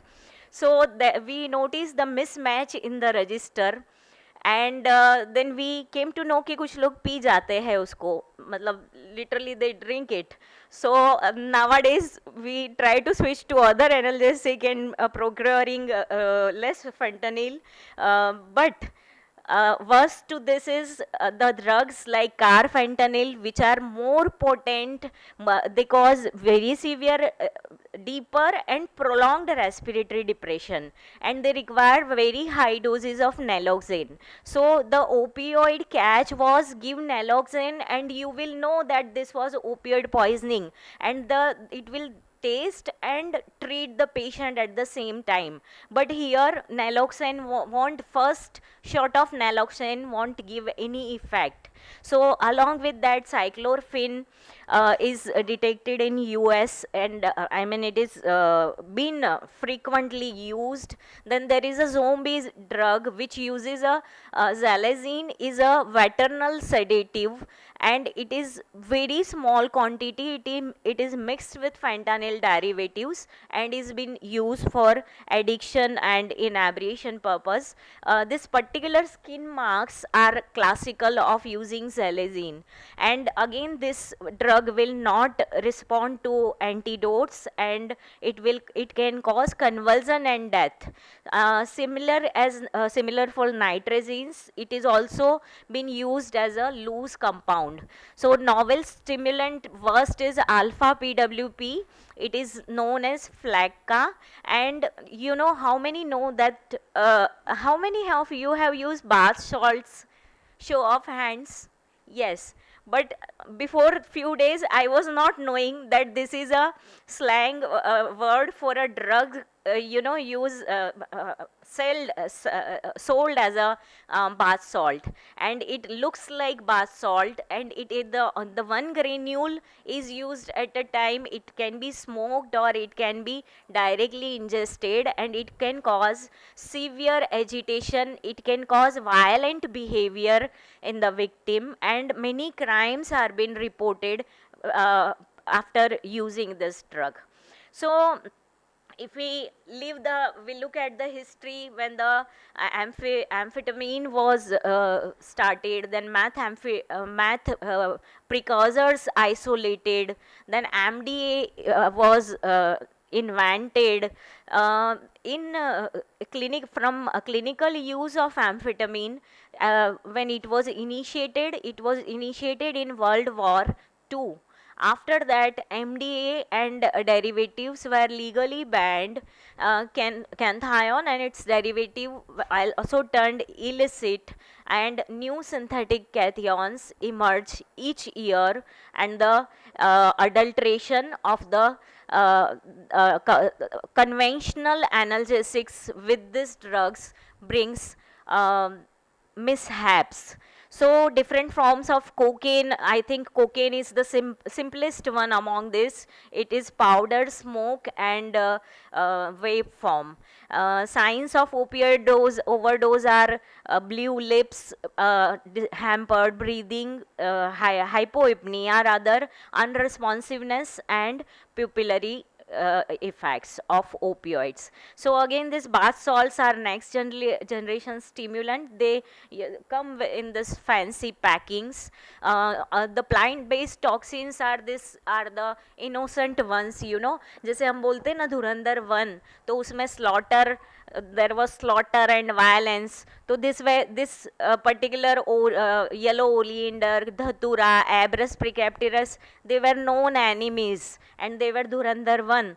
So now we have ricin in a different form. You must have read in the newspaper about that Hyderabad based doctor planning a big attack by making a poison with the castor bean oils, and that was a worst form of bioterrorism we could have faced. Fortunately, it was prevented, and this ricin can cause poisoning in inhalation, ingestion, both forms, and it is particularly if poisoning is at mass level, there can be a group of, there can be cluster of patients coming as GI symptoms, or coming with cough of new origin, and then you have to identify by the symptoms that some sort of poisoning has happened. Environment chemical pollution is also growing, and it is potentially catastrophic to the humanity. The known poisons are acid, cleaning agents, glues, paints, heavy metal, pesticides, and other toxic. But if we take a snapshot starting from Bhopal gas tragedy, then uranium exposure in Jharkhand and Andhra Pradesh, asbestos exposure in different mine areas. Reports came from the Vapi industrial area about most polluted industrial zones, leading to exposure to toxic effluents, heavy metals, leading to chemical illness in the large number of victims were identified. Then we have contaminated groundwater. Here again the causes are agricultural and industrial effluents, improper waste disposal, and then lead poisoning has always been consistent with the chemical byproduct and improper waste disposal. So this is what uranium poisoning look like. It occurs due to exposure to uranium, industrial accident, and environmental contamination. It has got a huge public impact, and the severity depends on the duration of exposure and the level of exposure. So this type of cases requires immediate action and coordination with the collaboration between public health authorities and the citizens and people exposed in that area. Again, this was a cyanide. Cyanide is known as a very toxic compound since here, but this is the new fashion of using cyanide in a homicidal attempts. This was a big news headline that 6 people were found dead in Bangkok hotel, and the cyanide coating was detected on the teacups. And if you see the picture below is made use for Ottawa floor, and it was contaminated with cyanide. I will skip the presentation. Everybody knows it comes with hypoxia and respiratory depression. So why it is getting harder? Because we don't have routine screening for this new toxins.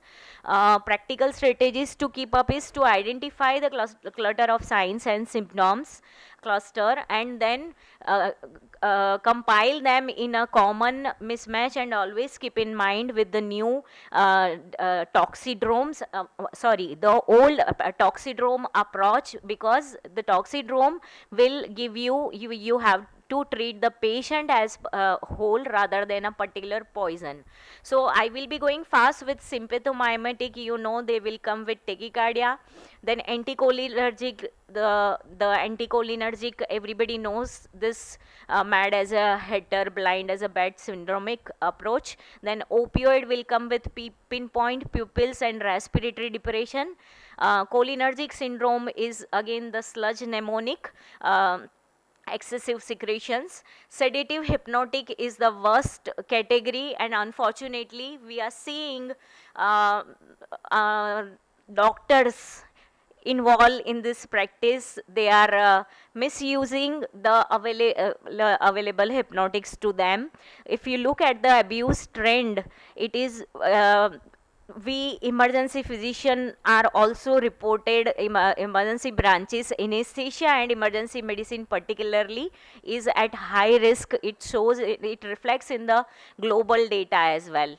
So substance abuse among doctor has to be has medical, legal and ethical impact, because here the healer himself is at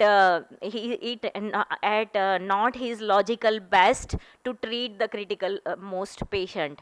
So real time toxicology support is required. We have to have networking with the experts. We have to follow the toxicology alerts, the trends, the news, and I would say the pattern in particular institute, and we have to keep on continuous education going on about the new substances coming in the market. So ED approach for the unknown poison will be always symptomatic airway breathing circulation management, as we do in emergency medicine.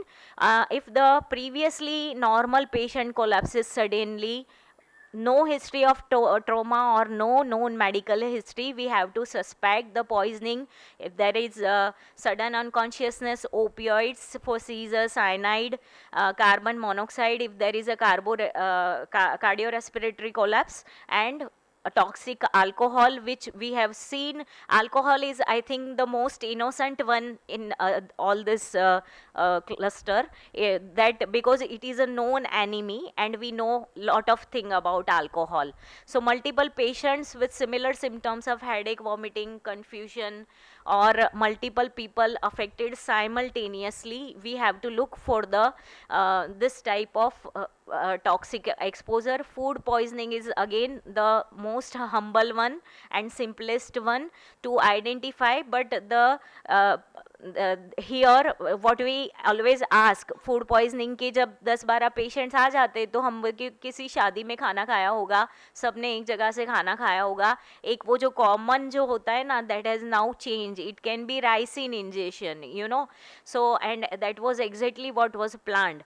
So red flags are strange odors, almond smell known for cyanide, garlic odor for OPs, petroleum smell for hydrocarbons, fruity odor for isopropanol. Red flags are pinpoint pupil. You always suspect poisoning first before sending for the scanning. Severe metabolic acidosis without the clear cause can be methanol, glycol, cyanide, or salicylate. So if you see the red flags, think about the look at the clinical clue, and you can then you can, if one has a reason to say it, one can find it quickly. So synthetic opioids require high doses of naloxone, cannabinoids, much more toxic. Synthetic ones are much more toxic than the natural ones. Novel stimulants may benzodiazepines are the first line drugs, and xylazine is particularly xylazine is can be identified by necrotic patches over the skin, and naloxone will not act over here. So Madam, yes, you I are will running out of conclude. time. I will conclude. Designer drugs. This I will skip. So we have to treat the poison. Take home messages. I think I have covered everything. Recognition of between the remedy and poison lies a fine line, known by knowledge, dose, and time. So the poison leaves bit by bit, not at once, and be patient. We are healing. Gratitude to the organizing committee, my alma mater, my working place, and thank you so much for having me. Thank you so much, ma'am. If our chairpersons would like to add on to. It's very important to know the newer poisons coming up, because most of us we are not aware how to treat it. I think Dr. Arijit sir has already taken initiative. Our institute, a helpline has come up. That I will tell, madam. Yeah. So I think most of the newer poisons we are not knowing. And as you correctly told, if we don't know, at least the symptomatic approach should be taken. That's the least thing we can know. If we can get the information, well and good. Otherwise, symptomatic treatment is the best. And if helpline is available, nothing like that. Yes, and in the मैं without filter I will tell कि मैंने resident doctors देखे हैं कि जिनका behavior बहुत suddenly change हो जाता है, बहुत all of a sudden they become rather very much involved with the patient, or they will behave aggressively, and in routine, and in last 4 5 years I have seen this very frequently. So somebody who is doing addictions is at most risk of poisoning, and I think he is a source of knowledge also. He can tell you what exactly, if you can build up that repo. Fortunately I could build with some, and I could know that this how these things are transferring among the tiffins with the food, you know. So presented, ma'am. So the two points I want to mention. The first one is it would be better if you add some points on this presentation that what are the samples we should preserve in a case of poisoning cases, because most of the time it is a medical legal case. Even I have my personal experiences whenever some patient treated for the 7 days or 10 days in ICU. First the patient was handled by the emergency medicine physician. The first treatment given by the EM physicians. And then patient shifted to ICU. After 7 days patient died. And it is a case of poisoning.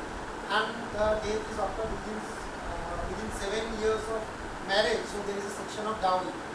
So please time with the PM and all those things, and we preserved all the samples during postmortem examination and send the viscera for the FSL examination to detect the poison. But surprisingly and obviously the poison came negative. Then please came with those FSL reports and a new requisition, kindly give your final opinion. So on that time I clearly wrote, that is the first incident I am mentioning to you. Next I will tell that what I used to do after that. What is your final opinion? Police asked me.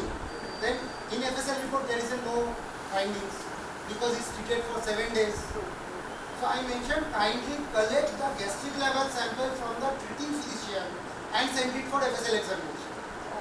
Then police go back to the treating physician, but they said we did not preserve it. And because that is an incident of 6 months. That we face. So from next time onwards, we used to write in the police requisition only, at the time of the postmortem, if it is a case of poisoning and treated, kindly collect the sample from the treating doctor. That's really very valid, but you know, that's what the role of tox lab, tox helplines, which are not so in trend in our state. Yes, so it is routine screens are not detecting. We need real time blood levels. We need to preserve blood samples, and in fact in gastric lavage sample also, the drug, if it is taken by smoke or as a snuff powder, you may be able to take samples from the nose for the raw compounds, you know. But again I'd say it would be very challenging for emergency physician to document in the absence of dedicated laboratory for identifying cannabinoid or cannabis levels. You are right, but whenever there is a suspected poisoning and whenever gastric lavage is required, we have to take gastric lavage. And as per law, the medical legal sample we have to preserve at least for 10 years. At least for 10 years. And whenever there is a gastric lavage, suppose it is injected poison or inhaled poison, so we have to take the blood or the urine and preserve it. Because it is a MLC case. Now madam, I am coming to your next point. This is the first initiative in Gujarat. Yesterday it was launched, and from last 1 month we are doing an internal trial. We started a poison information center. We are having a toll-free number. We launched a toll-free number, and anybody can call on that toll-free number. And we have a collaboration with the TOPS base, which is a product of NIHS UK, and also we are supporting this PIC with the help of the NIH UK, National Institute of Health Research UK. So it's a 24/7-hour service we are providing. It's a toll-free number. If organized chairperson from it, I can share that number in that conference group also. So anybody can call. So in the real time, in that application, we have the access to that application. It's a password protected, and only we are having, our department is having the access. So any newer drug, anything, like just now you told cocaine. So just I write here cyanide. So it is here. Cyanide, yes. I click the cyanide buttons now. There are in my mobile.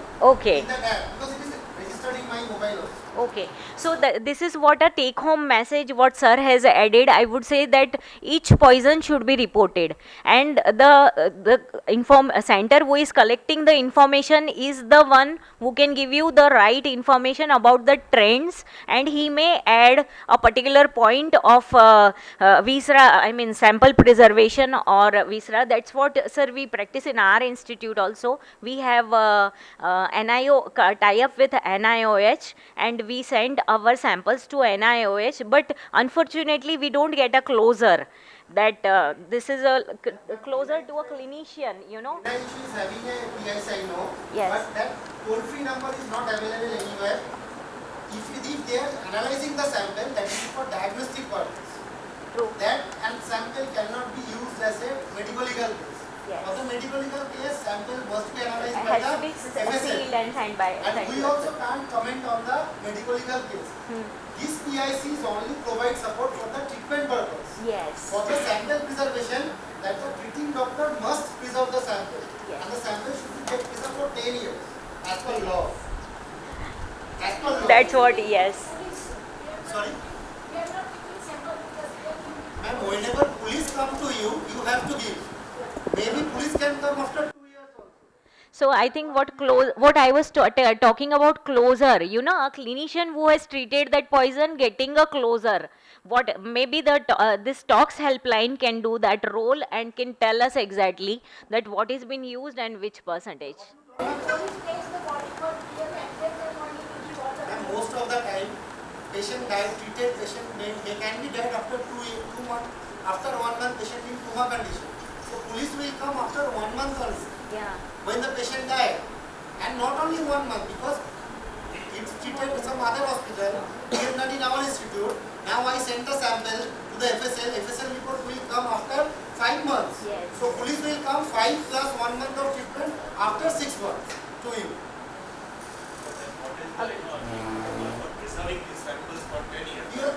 You have separate room. We are also preserving. They are handed over to the. Here emergency medicine is transferring the sample to us. We are keeping. Now if someone is not having forensic medicine department, the head of that hospital should decide where they have to keep. So in private hospital it happens, they discard, forensic expert tells them to discard the samples after 3-4 months. So this I have seen particularly long back, some 20 years back. If you have to discard also, you have to advertise in the newspaper. Okay. You have to inform the SP of the district and if they permit, okay. Yes, You can yes. destroy. Then only. Then It's not only. like मुझे मना है मैं destroy कर दिया. हाँ, 6 महीने बाद. सच में, yeah, true, true. So this is a very valid information which can help us to guide us in the management. Thank you so much, ma'am. I would like to invite the chairpersons on the stage to felicitate Dr. Sapna Gupta, madam.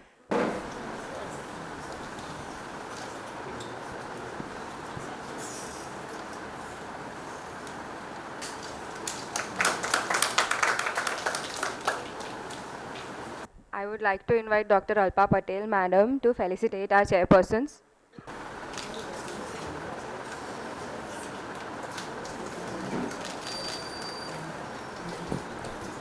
Thank you so much. To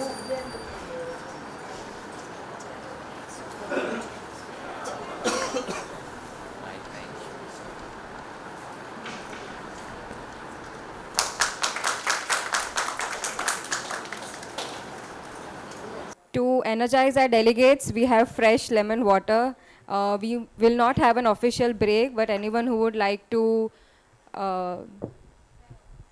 hydrate and nourish their electrolytes are invited to do so. I hope everyone is hydrated, everyone is energetic, so we can hear louder applause this time around. For our next session, it is Leadership in Emergency Medicine, When to Put Your Foot Down. I would like to invite our two chairpersons, Dr. Monica Gupta, madam. She is the Associate Dean and Professor in Pathology at BKU. And I would like to call Dr. Dhruv Sharma, sir, Professor and Head of Department of Orthopedics and Assistant Dean for Surgical Services at BKU. Could you please introduce our faculty for this session? Thank you. So please allow me to welcome Dr. Mehul Gajjar. He's Associate Professor in Emergency Department in, I think, NMMC's Narendra Modi Medical College, Ahmedabad. So sir, please carry on with your session. First of all, I would like to thank the organizing committee for creating such a wonderful state level conference and allowing me to talk. My topic is little bit different. I think how many of you are from who are doing residency in emergency medicine at present? Yes. So we will try to be a little interactive and you will correlate to your day-to-day practice and scenario in this. The topic is more of a medico-social or medico-cognitive domain rather than core medical academic knowledge. And the agenda of the talk is to know what is the ED mindset, what are the core leadership skill in the ED, how to deal with people and conflict, how to deal interdepartmental dynamics, and finally key takeaways. The ED guys are doing, they have one unsung skills, like they have adaptive juggling. They are dealing with lot of simultaneous crises, unexpected challenges, a lot of information of large number of the patient, and while maintaining a foresight, flexibility, and some extraordinary skills. So the ED is not like other departments, right? It's open 24 into 7 hours. It is open for every patient at every hour without any appointment. The patients are undifferentiated. It is time critical, seconds and minutes matter sometimes. And it is basically a safety net of the institute. And uncertainty is the norm of ED. It deals with without known diagnosis. They have simultaneous, undifferentiated, highly critical patients, all of which might be requiring some attention. And you have to triage and prioritize and deal with life-threatening things first. It is not like one specialty, right? Medicine is dealing with medicine, ortho is dealing with ortho. We are dealing with patient with multiple specialties sometimes. And there is constant interruptions, like you are not seeing one patient, you are seeing quite a few times you will see that there are 8 or 10 108 that is landing in your ED. So it's different. Emergency medicine rules out the worst part first and treat it. If you compare internal medicine, they are more for a history diagnosis than treatment. If you are if you are thinking about surgical department, they are more of an operative guys, right? They are more of an anatomical guys. Cardiology ones are also interested more in intervention, and there are also more protocol driven. The neurologists, they are interested in localization, history, examination. Orthopedics, they are more interested in mechanism of injury and what is the anatomical and structural defect. Radiology guys, they just they are interpreting the image, but they are not dealing clinically with patient. While emergency guys sometimes are dealing with all of this. So core leadership skills are situational awareness. That means you should be able to know that how many bays are vacant in my AD, how many staff is there anyone on leave, what are the resources. You should be daily knowing how is my the trolley is working or not. You have to know each and every instrument and resuscitation instrument of your on the morning. You have to do rapid decision making, right? You also have to do a coordination with team. You are not alone. There are a lot of paramedics, your junior residents, as well as you are dealing with team of other consultants also. You have to be very clear in communication, preferably a closed loop communication. And last is time management. You have to do all the things in specific time period. So the challenge is that to manage multiple critical ill patient, you have to respond to your academic answers of your resident and junior doctors. You have to also respond to relatives query, and you have to also communicate with various specialists. So there are specific strategies for that, like for mental models, like you have to ABCDE, always think in pattern like that.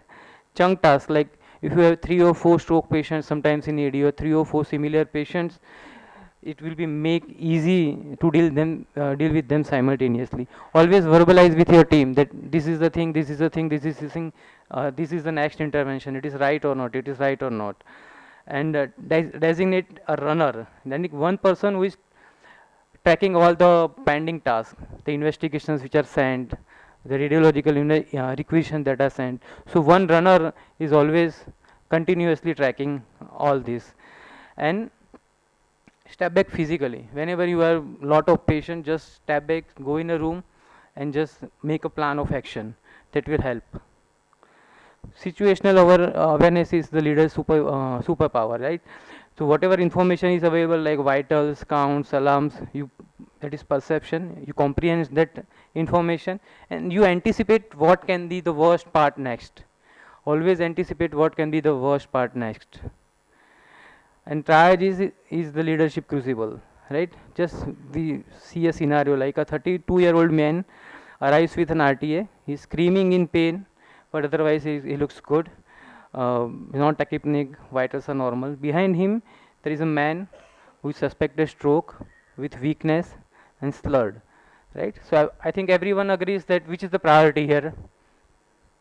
Stroke is priority, right? But that guy is screaming and is telling like I'm not been attended by any doctors or like that. So here you have to be a leader and do a proper leader response. Like you just acknowledge that yes, you have a problem, right? But we have more serious patient. Somebody is having stroke, so we are going to attend that. There is one other member of my team who is there with continuously with you, and he will also try to attend you. So that is the key principle here is loudness is not the clinical indicator. You have to apply the physiological parameters. Second is VIP syndrome. That also we frequently see, right? That a minister's driver or minister's aide is there. There are multiple phone calls from your dean or superintendent or whatever is there. The patient is coming. He's only having mild ankle sprain. Everybody is seeing this kind of patient every now and then in your ED, right? And simultaneously, there is one child who is suspected having meningitis with high-grade fever and neck stiffness. Okay. So here the right response is that જેટલું પગ હોય ને એટલો જોડો પહેરાવવો પડે એવી કહેવત છે ગુજરાતીમાં. એટલે he is with some recommendation. Yeah, right? So acknowledge that.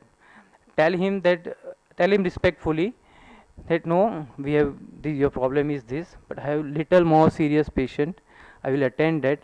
Another member of my team will also attend it. Our patients are seen on base of medical needs. We are taking excellent care of all patients. You have to explain like that. Even if there is a problem, you escalate. Like you tell your administrators, dean, superintendent, and clearly document that this patient is green category or yellow category. He is having arrived at this time, and clinical decision can be deferred for a red patient. No social pressure or political pressure should alter triage priority. It is an ethical obligation as well as medico-legal requirement. Next is one other scenario. I think this scenario everybody might have seen at least once in a lifetime. That there is a 58-year-old male patient suspected having gastric discomfort plus chest pain. He has undergone an ECG. ECG was non-specific, and somehow he was sent home. Right? Troponins were not sent. Still, patient's problem again persists. He next day comes in the OPD, cardiology OPD. Right? He was in a waiting queue of cardiology OPD, and suddenly patients collapse. I think each and every time we receive this kind of patient in ED, and in rush, the relatives they bring the patient to ED. That is a common scenario. Right? Common scenario in ED. He's unstable. The relatives are pretty much angry that why you sent a patient yesterday at home, right? You are dealing with this kind of patients. So how to deal with this kind of relatives? That is the next thing. So how to deal with that? Can anybody tell? First is, rather than communicating, stabilize the patient. Immediately stabilize the patient, address the patient's ABC, right? Acknowledge the family that yes, there is an issue, he is in a situation which is pretty much critical. Document meticulously that this has happened and the patient's condition is this. And also escalate and debrief. Always tell the seniors or administrative staff and also internally review why this has happened. So this is initial ED's action plan. Communicating with relatives. So basically there is anatomy of difficult conversation. Like first is acknowledge their fears, acknowledge their anxieties, acknowledge their frustration, because nobody comes in here without this. Acknowledge that no, I understand that you are in a serious condition, your patient is in serious condition. Second is explain that why this serious condition is happening. Explain just little bit, not complete, just give them information in bits and briefs and pieces, that he had cardiac problem, this might be the cause, this might have happened, and then involve them કે what કેટલા દિવસથી problem હતો, ક્યાં હતું, શું હતું, involve them, so that will make a bond between you and relative. And last is when you leave them, that tell them that just sit, we will update you continuously for this information. Research have continuously shown that communication failure are the leading cause for complaints, legal action, and family distress in emergency settings. Again, what not to do? So first, don't be defensive. Whatever the relatives tell, okay, you are telling this, we are managing the patient, right? Don't accept, don't go in defensive mode that this is a problem, this might be negligence. Don't do anything like that. As well as don't dismiss their complaint. Just tell that I know some bad thing has happened. Don't make them promises which you cannot keep. કે સારું થઈ જ જશે, કે આટલા દિવસમાં બહાર આવી જ જશે પેશન્ટ, કે પેન્ટી પર ગયું છે, 3-4 દિવસ જોઈએ, 3-4 દિવસમાં નીકળી જશે. Don't give that kind of commitment. And don't involve security prematurely.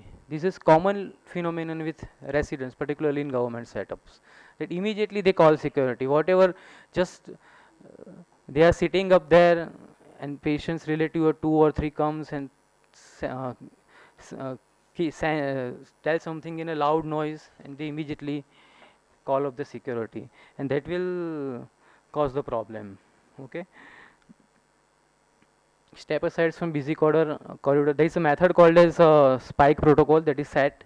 Keep the relatives in a room, explain them, ease invitation, and the share knowledge. Empathy. There is something called as empathy, and there is something called as sympathy. Sympathy is ના થયું છે, આ ખોટું છે, મને દુઃખ છે એનું. It's like telling that. And empathy is like crying somebody when somebody is crying. હું પોતે પણ એટલું દુઃખી છું કે રડી રહ્યો છું. That is empathy. And later on summarize. Conflicts with other departments. Right. So same patient, we have done internal medicine refer and cardiology refer. Cardiology is telling that I am busy in procedure, it will take at least 30 minutes. Medicine guys tell that please send the troponins and I will see after troponins. So that is the difference between ED and other departments. So medicines, again, we have discussed that they are more of an history taking and diagnostic and then treatment, while ED is treatment simultaneously. Cardiology, again, they are more in, it's not wrong to say, but they are more in what we call as invasive part or echo part, or scoring system, gray scoring or hard scoring system. They are more involved in that. We are here therefore how to send a patient in PCI or cath lab. Our goal is that, and their goal is evaluation. So that's the mindset difference is always there. ED guys are different breed of guys. They just love stress. They love CPR and stress. They love stress during procedures. They love all these things. Again, surgeons think operatively. Orthopedics, they quite a few times they don't go for an emergency fixations. So that is the difference. So Again, if you see stroke patient, the neurology guys will always evaluate the NIHS, do a clinical examination, and then while our goal is to go for an CT as early as possible and to send the patient up for thrombolysis. They will evaluate, then go for CT, and then decide for thrombolysis. One problem is radiology, that in the midnight they will always tell that if GCS is 13, what is diad emergency of CT when you are deferring the routine patient and taking an emergency patient. They just don't understand that this 13 can go to 8 or 10 after 3 hours. So the root cause are admission refusals, like in ICU or wards there is no bed. Delayed consultation, as we have seen that they will delay consultation for say 30 minutes or 1 hour, but that is too much for us sometimes. They want investigations, sometimes incomplete handouts, like when we are giving over there is this issue. And last is seniority or hierarchy, like I am a senior consultant in this specialty, why I should hear from some resident from emergency medicine. So how to solve that out? One thing is that always document where the referral was done, what was their response. Always document it. Even if you are going for a phone call, you document it, and always communicate this all phalanxes in administrative meetings with administration as well as head of department of that particular institute, and work out some pattern. If bad blocking, this is, so you have to first communicate, document, escalate the matter to HOD, and find some way or protocol, and then de-escalate, and again the cycle goes like that only. When to stand firm, like if patient requires urgent intervention, you have clinical evidence, you have to stand firm that this patient should go for thrombolysis, this patient should go for PCI, this should go for a CT before any other patients. So that is the thing, if you have clinical evidence, patient's life is in danger, there is immediate risk, then you must stand firm and send the patient for investigation if you have clinical evidence. If there is a new information, right, like patients was on some medications that might lead to this problem, or if there is some logical explanation, then you can always differ wisely. Coming to that scenario, now sometimes what happens that patient, if sometimes tells that I will not give money, I have PMJ card, and you find that this PMJ card is inactive, that is also a common problem. It's very common problem, and he will also tell that the problem is because you discharged the patient yesterday from ED, why I should pay for this money. So this is also one conflict problem.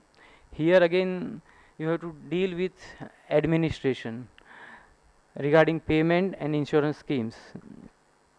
Prioritize the patient to cath lab, somehow find to troubleshoot like which cluster is can be applied there, and assign a senior staff to the family, right, who is going to continuously inform the patient and document everything, that this card was not working on this time, the patient's relatives are not providing money, and delay in treatment, you have to document that on paper is because of this. So ED leaders role in administrative conflict is non-negotiable skills are emergency stabilization is priority over the money. The law is not allowing that. You have to treat the patient by hook or by crook and find out some practical solutions with your administration, as well as protect yourself with documentation. How to deal with admin? First know them, get a bond with them, go in administrative meeting, go with some solution. They will not find problems, they will not like problems, they will like solutions. So go with your solution, and always tell that there is a legitimate risk to our institute's liability, there is a medical legal risk, then and then it will go. There are chances that there should be newspaper problem or like that media problems. And finally, building a high performance AD team. Here there should be clear role of assignment. Somebody who is not physical capable, don't assign the role to that. Continuous education and continuous teaching closed loop communication, whatever action you are giving, the person should also tell that, yes, this is done or this is my job. And post event debriefs, like resuscitation is going in, post resuscitation, whatever is right, whatever is good, that also be told, and whatever is can be improved, that can also be told. Last is burnout and moral distress, very common. If you go for 15 nights, definitely after you will require a 2 or 3 days break. So first is recognize it, recognize the emotional exhaustion, recognize the burnout part, and your institute should have some structured program for that. And if a leader is not able to acknowledge his limit or some person's limit, then the thing is not going to work. Something about handover skills, like that is SBAR and ISBAR protocols, that is situation, background, assessment, and response. ISBR is first is you have to introduce, like I am this talking about this patient, this is a situation, this might be the cause. I have done this, and I want you to do this. Like a PCI would be a better one, like that. And spikes protocol whenever there is a bad news. Special situation, always treat like always keep a high index of suspicion for MLC patient, keep a good documentation. Just assume that this is your last patient with your license, document like that only, there is no day tomorrow, always document it perfectly. In fact, police should not be informed clinical or important information about patient. Last is whenever death in ED, just pacify the relatives, communicate better, make sure that your death certificate is right, and all unnatural deaths should go for a PM. Dealing with consent, ethically informed consent doctrine applies here. If it is not there, you can take consent of relatives, next kin relatives, never pressurize the family for consent. Self leadership, like first act, then decide, then analyze that the act is right or not, and last is again re-evaluate and recognize. Statistics tell that 70% adverse event are attributed to communication failure, and 6 times higher mortality is due to bed block, that is patient is not getting transferred to ICUs or wards, and 82% of complaints can be resolved by better communication. Okay, key takeaway thing is ED thinks differently, these are different breed of guys, right? That is one takeaway. The department is different, there is mixture of quite a lot of department, so it requires lot of skills. Triad is a moral act, right? But never clinical priority is better than social priority. Communicate, don't apologize, don't be defensive. Communication is clinical skill. Communication before crisis, when patient lands. If crisis occurs, assign somebody to explain the patient.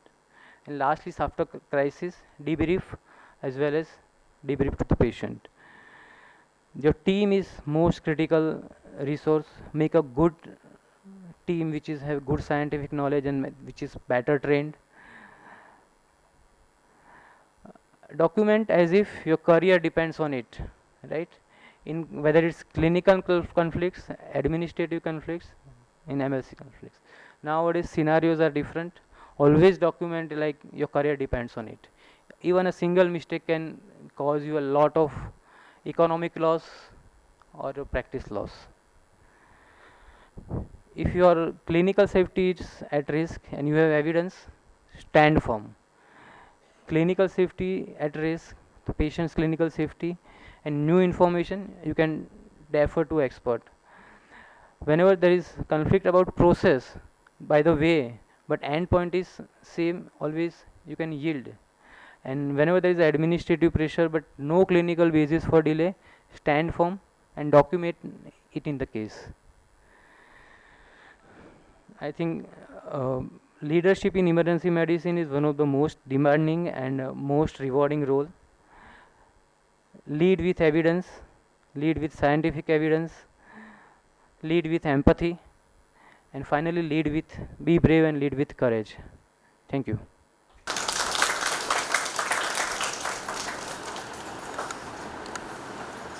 Very nicely put talk by Dr. Mehul. Any inputs from audience side regarding leadership in the emergency department? So very well put, sir. Actually, I would add that any leadership would also require somebody to have authority.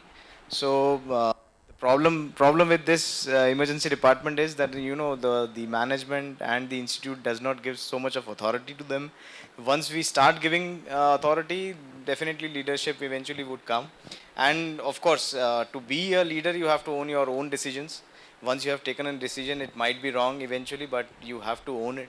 That is how emergency department in our institute, at least recently, we have authorized them to admit that patient in any of the concerned in IPD. So thank you, sir. That Thank is one thing, that either head should be administrator. It is best for EM if head is administrator.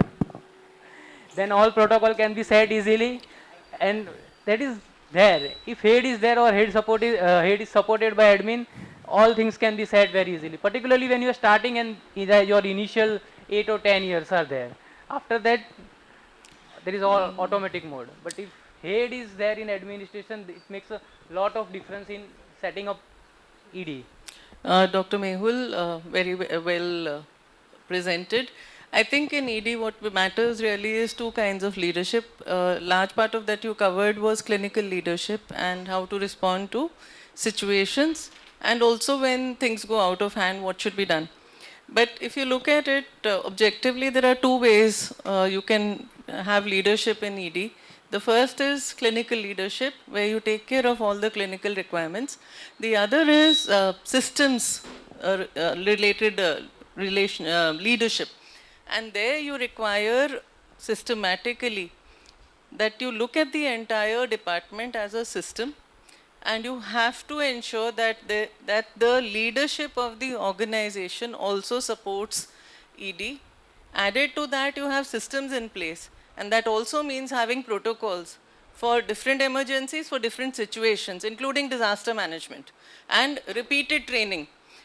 Resource allocation will also ensure that you have adequate number of nurses when you need them, adequate residents in teaching hospitals, and also a lot of training is required on routine protocols, escalation, and communication you emphasized over and over again, and the communication tools were also presented. Right? But added to that, leaders need to be adaptive, because this is a very fluid kind of a department. Things change by the minute. And you need strong systems in place. You should be monitoring indicators, discussing them internally, and in order to convince your management, you should discuss your indicator data, your complaints on a regular basis. One methodology is that you have a monthly or a quarterly meeting and you discuss your issues over there, the patient complaints. So that is another approach. So have a systematic approach where you have 5, 6, 7 critical issues being discussed on a regular basis. Over and above the clinical work, because I do believe that clinicians are great, they do a lot of hard work in ED, but it gets lost in the chaos that is surrounding the ED department. And in our country, there's a lot of chaos, and there's a lot of things which doctors don't need to deal with. So we need to have systems for those things. So the leaders need to have a systems approach as well, and communication, and also leaders need to stay calm. There's an acronym, that communication, adaptive, listening, and also what is the M for? So M is for having a mindset, and which encourages encourages discussion amongst teams, and also keep listening to the teams, because they come up with the best solutions. So, and teamwork is very important, internal teamwork as well as external teamwork. For the team, we have to provide psychological safety, that if things go wrong, the leadership is there, the management is there to take care of you. Right? Go ahead, everybody makes mistakes, we are only humans. So I think those are the things that matter in leadership. Thank you. Very valid point, ma'am. One more thing. Most of us are working in emergency department or anesthesia critical care somewhere. How many of us actually know what's the organogram? Okay, so to become a leader, actually we must know whom to report to and who are the people who are actually reporting to you. So that opens the mind that the fear is gone then. because especially in emergency department, you know, the thing is that ये ऐसा ऐसा हुआ है तो whom should I tell? So once you're clear with your organogram in the organization you're working with, I think leadership is the second step for that. Thank you so much, sir. We are running short of time. We are already Thank late you. probably. Thank you so Thank you, much, sir. the chairpersons, for your insights. I would now like to invite the chairpersons to felicitate Dr. Gajjar, sir.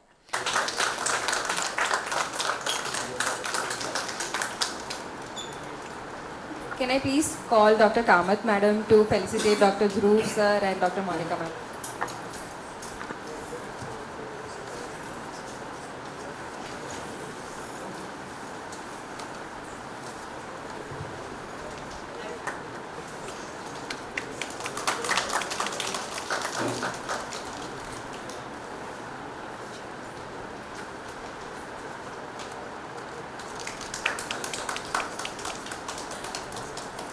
For our next session, we have recent advances in ATLS.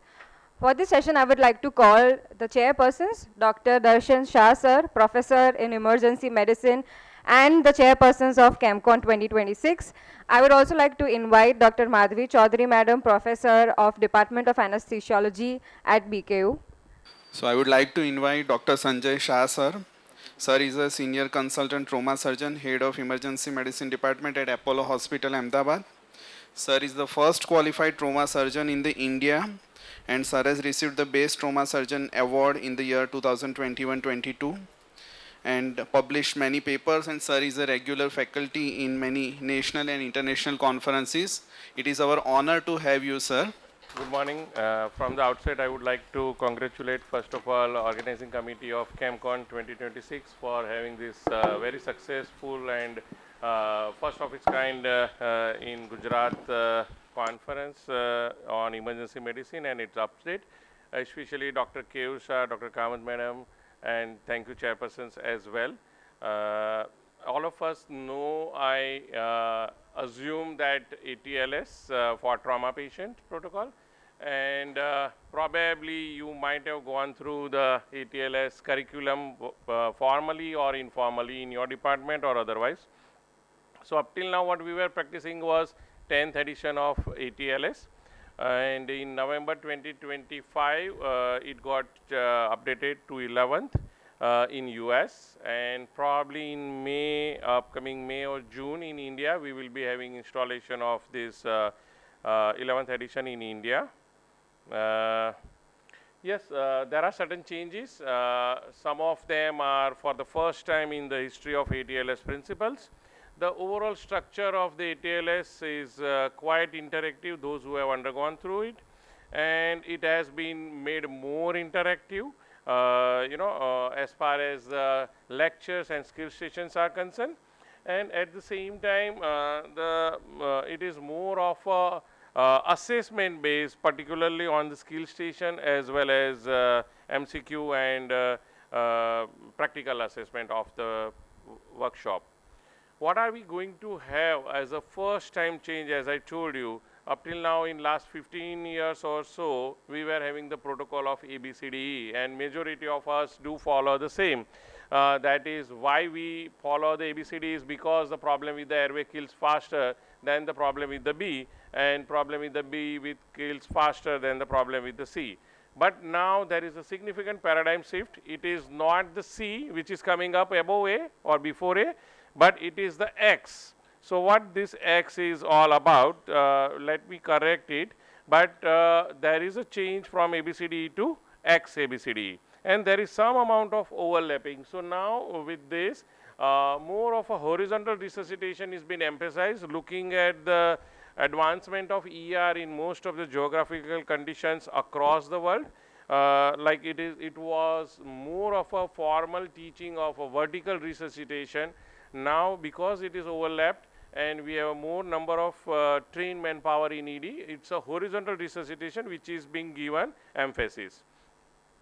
So, what do we mean by X?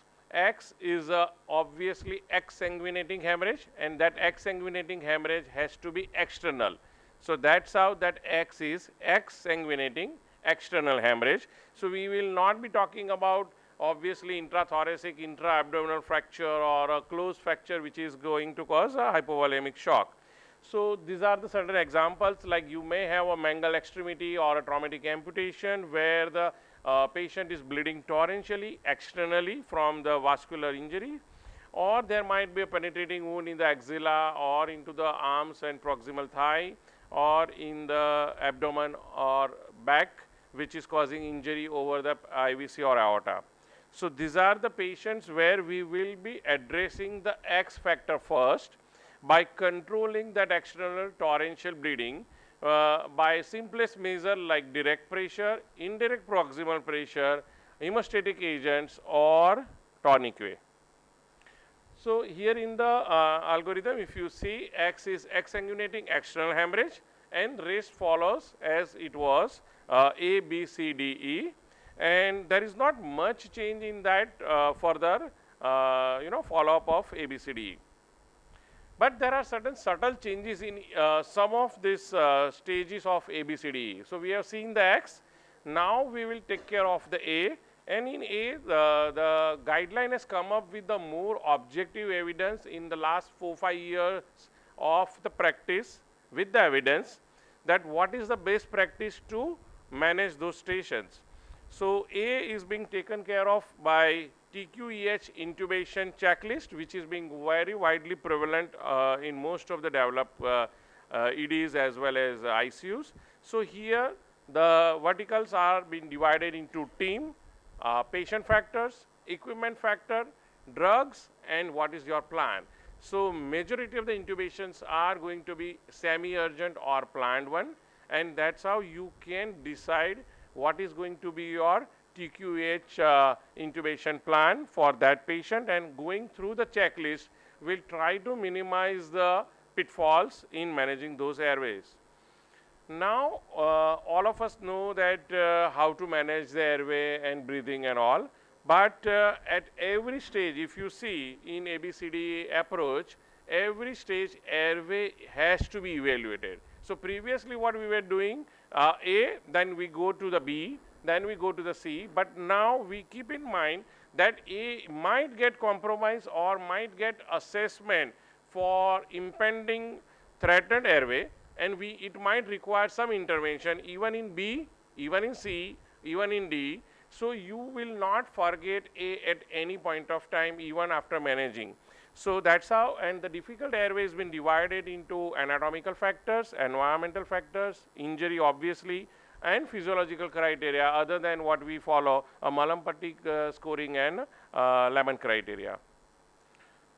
Coming to other checklists which are given in the manual, I cannot give all into this to make it a more crisp, but there are certain important tables and checklists which are I have highlighted here.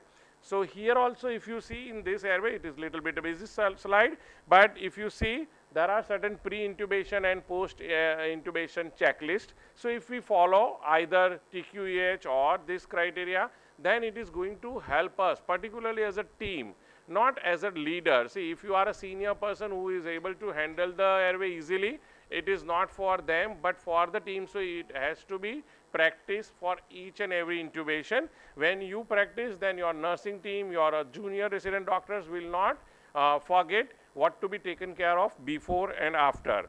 And here in the flow chart, if you see, with the every successful intubation, what are you going to do? And with the failure of intubation, where does your supraglottic airways are going to help you out? And when it fails, so then what is your requirement of having surgical airway? And that also has to be prepared. So you should have a difficult airway kit kept in your ER and with the nomenclature. Coming to RSI or drug assisted intubation, there are certain factors which have been tabulated as immediate RSI, and there are certain factors which are enumerated for delay or deferring the RSI. And now there is a list of drugs in the categorization of sedative and anesthetist drugs or neuromuscular drugs, and for vasomotor response as well as inotropic effect. Video laryngoscopy has been emphasized for the first time in ATLS as the method of preferred technique for your airway intervention if you have the facilities.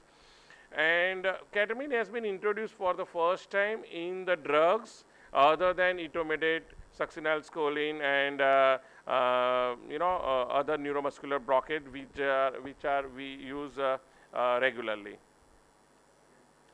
Damage control resuscitation in terms of C.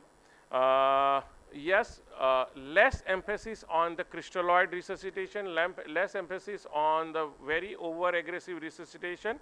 So what we practice now is a damage control resuscitation, which combines hypotensive resuscitation or permissive hypotension, hemostatic resuscitation in terms of early usage of component blood therapy, when particularly patient requires more number of blood and blood components in the ratio of 1:1:1. We all know that.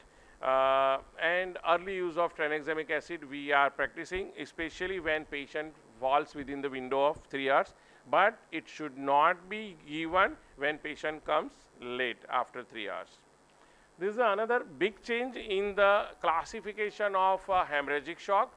Previously, it was class 1, class 2, class 3, class 4 shock. So this has been differently categorized as mild, moderate, and major, rather than class 1, class 2, class 3, and class 4 as per the percentage of the blood loss or volume of the blood loss. And here also rest of the left-sided enumerated criteria remains same for minor hemorrhagic shock. So by and large they remains unchanged. So what we are aimed at picking up those patients in shock so that the outcome improves and they do not end up with the moderate or a major conversion of a hemorrhagic shock. By picking up early, that is narrowing of the pulse pressure or early base deficit sign. So what are this physiology driven resuscitation that has been enumerated as use the shock index very precisely, frequently than just as a theoretical tool. Early use of lactate, that is by blood gas analysis, lactate and base deficit to categorize hemorrhagic shock, and dynamic reassessment, because with the resuscitation patient can be transient responder, non-responder, or early responder. So that you should be defined and you need to reevaluate very frequently. Accordingly, you titrate your resuscitation. Never end with very aggressive resuscitation that patient, even responder patient, receives around 4-5 liter of fluid. That has to be discouraged.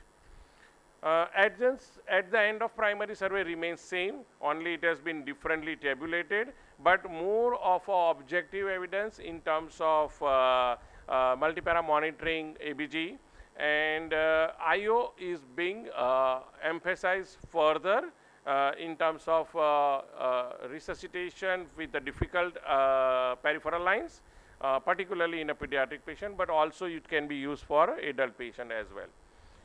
Traumatic brain injury, enough emphasis is being given on avoiding permissive hypotension. That is the only contraindication for hypotensive resuscitation. Your mean arterial pressure has to be above 80 all the time, and MAP should be so the MAP should be above 80, and your CPP should be around 60 to 70, so that you can take care of raised ICP. And PCO2, which was aimed at around 30 to 35, now it has been put in the category of 35 to 45. So we are not going to go with the hyperventilation in any patient with ICP by and large until and unless they are deteriorating in front of you and in a short time. Burns, yes, there is a significant discouragement for over aggressive resuscitation in burns as well. Starting from 4 ml per kg, which were the guidelines in 937, then it come to 3 ml, or now it has been put to 2 ml per kg per percentage of burn surface area in adult patient, and 3 ml in a pediatric patient, and it has to be resuscitated for in the same formula for 16 hours. That remains same. And only for high voltage electrocution, the resuscitation volume should be titrated for 4 ml per kg per percentage. Enough emphasis has been put on team dynamics and critical resource management. That is already been emphasized by Dr. Mehul and Dr. Keur previously, so I'm not going to go into the detail, but you should know your team well and you should work in the team. All of us use this theoretically, but by and large we do not work in team. So what is required is you need to practice time and again with patient, without patient, whether it is simulation based or not, but the team emphasis has to go on without much of the monitoring required or criticism. Trauma system integration is beyond us, but yes, nowadays enough emphasis has been put on a pre-hospital management so that adequate referral, proper referral, early referral is been put forward to improve the outcome, which patient should go to the trauma center and which patient should go to the nearest center. The triage protocols are very well defined. The last slide will be showing that what are the red and yellow criterias. And you should have a definitive care plan or pathways in your ER for that particular injury or that particular diagnosis, so that the team is following the same. When you practice the same pathway for same injury, your outcome obviously improves and you can have a better audit points later. What are the key evidences based changes as of now? To summarize, we have taken care of that exsanguinating external hemorrhage, damage control resuscitation and hypotensive resuscitation. Yesterday most of you have practiced POCUS, so I am not going to put much emphasis, but it is a very integral part of C. Selective intervention to reduce the harm and teamwork to save more lives. And a couple of the slides for these are the triage criteria which has been put in the disaster chapter, red criteria and yellow criteria. You can go through, I am not going to enumerate that. The handover has been defined as I-MIST AMBO. Okay, so S bar or IS bar you can practice the same, but for trauma patient it is I-MIST AMBO, which will cover entirely identifying then mechanism, injury, signs and symptoms, treatment given pre-hospital. Previously it was AMPL, now it has been defined as AMBO. And last slide for anticoagulants. Now majority of our patients are already onto antiplatelet or anticoagulant for one or the other reason, and then when they have a trauma, it will affect the entirely your C portion and response to C. So you should know what are your antidote or what are your intervention to that anticoagulant, how to use those. So these are being tabulated in a nice way so that you can keep it in your wall of ER, so that every team member knows what to give and in what dose. Thank you for patient listening, and if there are any questions, I would be happy to answer.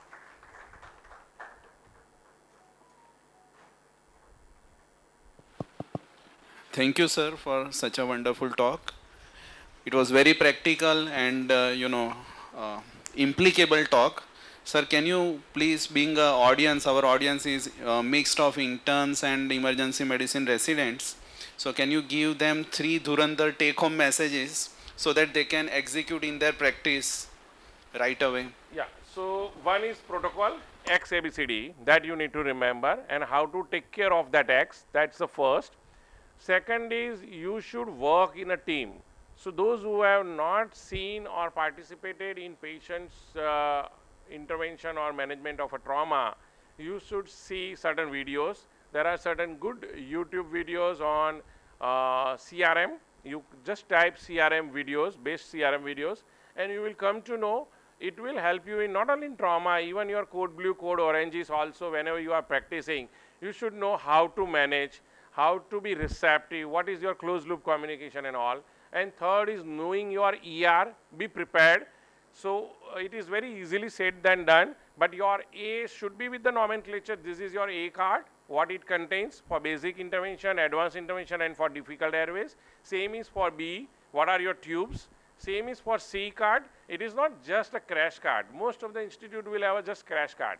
But then the things which are lying, you do not know where it is. And especially for pediatric patients, you should have a Broslow step or interventions for pediatric along with the equipment for pediatric, because otherwise you will lose time. So these are the 3 or 4 important messages that you should remember while managing trauma patients. Thank you. Thank you so much, sir. Any questions from the audience? Okay. I would like to invite the chairpersons to felicitate Dr. Sanjay Shah, sir.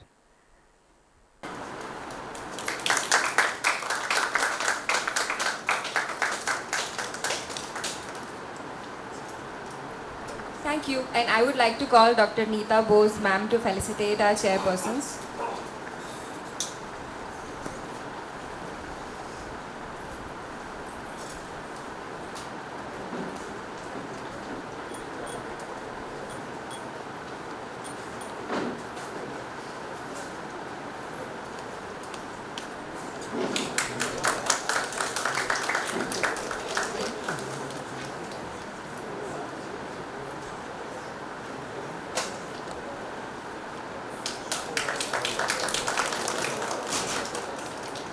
We are a new department here in our college for emergency medicine. So I would like to know from the experts, like for skill development of the residents, how are they going about? Because this is just beyond the conference, but since he opened the thing, I thought I would ask, what is your experience in training the residents as far as all these soft skills or procedural skills or even simulations are concerned?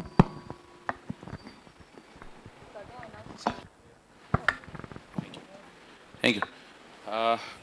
Regarding training part, ma'am, what my experience says is like I am center head at the simulation center, Pragya. So to make a own curriculum according to sitting with the specialities what is involved, and specifically if we are talking about EM, then we should start doing from first year they enter residency R1 SIP, then R2 R3, and difficulty level should be increased, and it should be made a compulsory curriculum that they have to go through this many hours in the skill center or the simulation center, and eventually we can increase the number of the faculties who are interested in the skill based or the simulation based education too. Obviously everybody does academics, but they do a traditional, some are doing a traditional academics, some doing at the clinical part, but to mixture of both the things, and moreover all are the clinicians who are working in front of the patient. So if they take the training as a simulation, that typical environment can be created, and that helps the residents when they go to the real EMR, because we have seen many scenarios, as many have more experience, even more than lots of experience we can see in the room. So we add that experience in the simulation by creating the scenario, and we give practice to the residents. Then probably if that same thing comes or around that things come or the patient comes in the ER, probably they will be well versed in the background that what can happen if I don't do this or that. And obviously for that, primary they have to be protocolized, then the skills, eventually they have to go to the simulation. So that's what is the step by step training part what we follow, ma'am. And some of the guidelines like ATLS, ACLS obviously are there, so that has to be gone through. So that's what we do, ma'am. Any light you can throw on faculty development?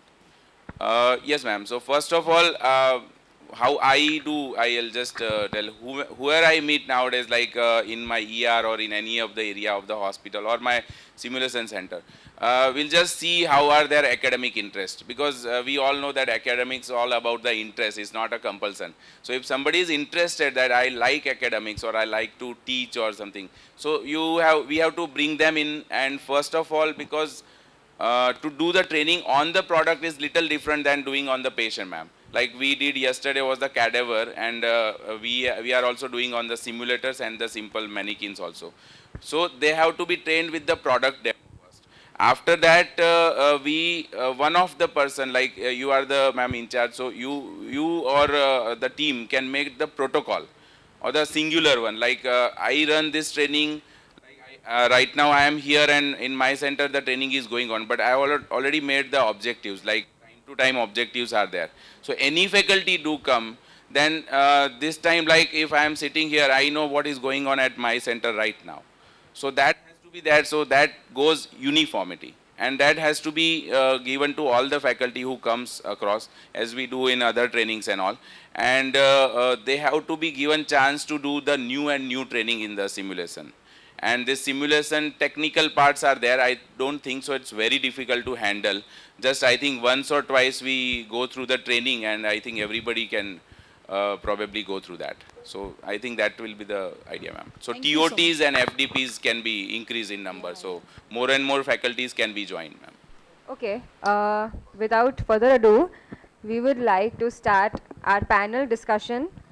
It is specially curated for EM residents, that is scope of practice after EM residency. For this session, I would like to invite Dr. Harsha Makwana ma'am and Dr. Sanjay Shah to be the chairpersons. For our moderator for this session, I would like to call Dr. Ankur Masani. He is the head of Accident and Emergency Care at Sterling Hospitals, Baroda. And to be our panelist, I would like to call Dr. Rushi Patel, Dr. Mrugesh Suthar, Dr. Daivat Rao, Dr. Vivek Nanda, and Dr. Shravan Dave. Good afternoon, everyone. So it was always a dilemma and confusion. Should I go to emergency medicine as a specialty or not? And once I clear my specialty, what should I do? Should I stay in my same college? Should I move to some corporate hospital? Should I move to some other city? Or leave the country and join some other country as a EM registrar, consultant over there? And always confusing which pathway should I take? What is the approach to after the residency? And never taught us in the medical college or even residency as well also. So actually due to technical glitch, I'm not able to interact with you all as a voting things. But it was the what defined your scope particularly, more particularly that. You want to be as a working in the government setup, corporate setup, again in the India, out of India. So before not able to technical glitch, I'm not going further detail this, and going directly to our panelists. We have 5 panelists, and I just introduce one by one. Dr. Rushi Patel sir is working in emergency department at Ahmedabad. Dr. Mrugesh Suthar sir working at Parul Hospital, Vadodara. Dr. Vivek Nanda sir working at KD Hospital. Dr. Daivat Rao working at Sterling Hospital, Ahmedabad. And Dr. Shravan Dave is working at GMARS Gotri, Vadodara. So let's start without wasting time. And the first, my question is that how does the scope of practice after between the government and private setup, and what should a resident consider before choosing between the two? It always dilemma after my completing the 3rd year, 3-year residency, maybe wherever it is, DNB, MD program or any other MEM or FEM programs, MRKM programs, where should I go? Where should I go work better? Work culture, burnout, what I get to gain from after my residencies. So this question is to Rushi sir. So need your inputs.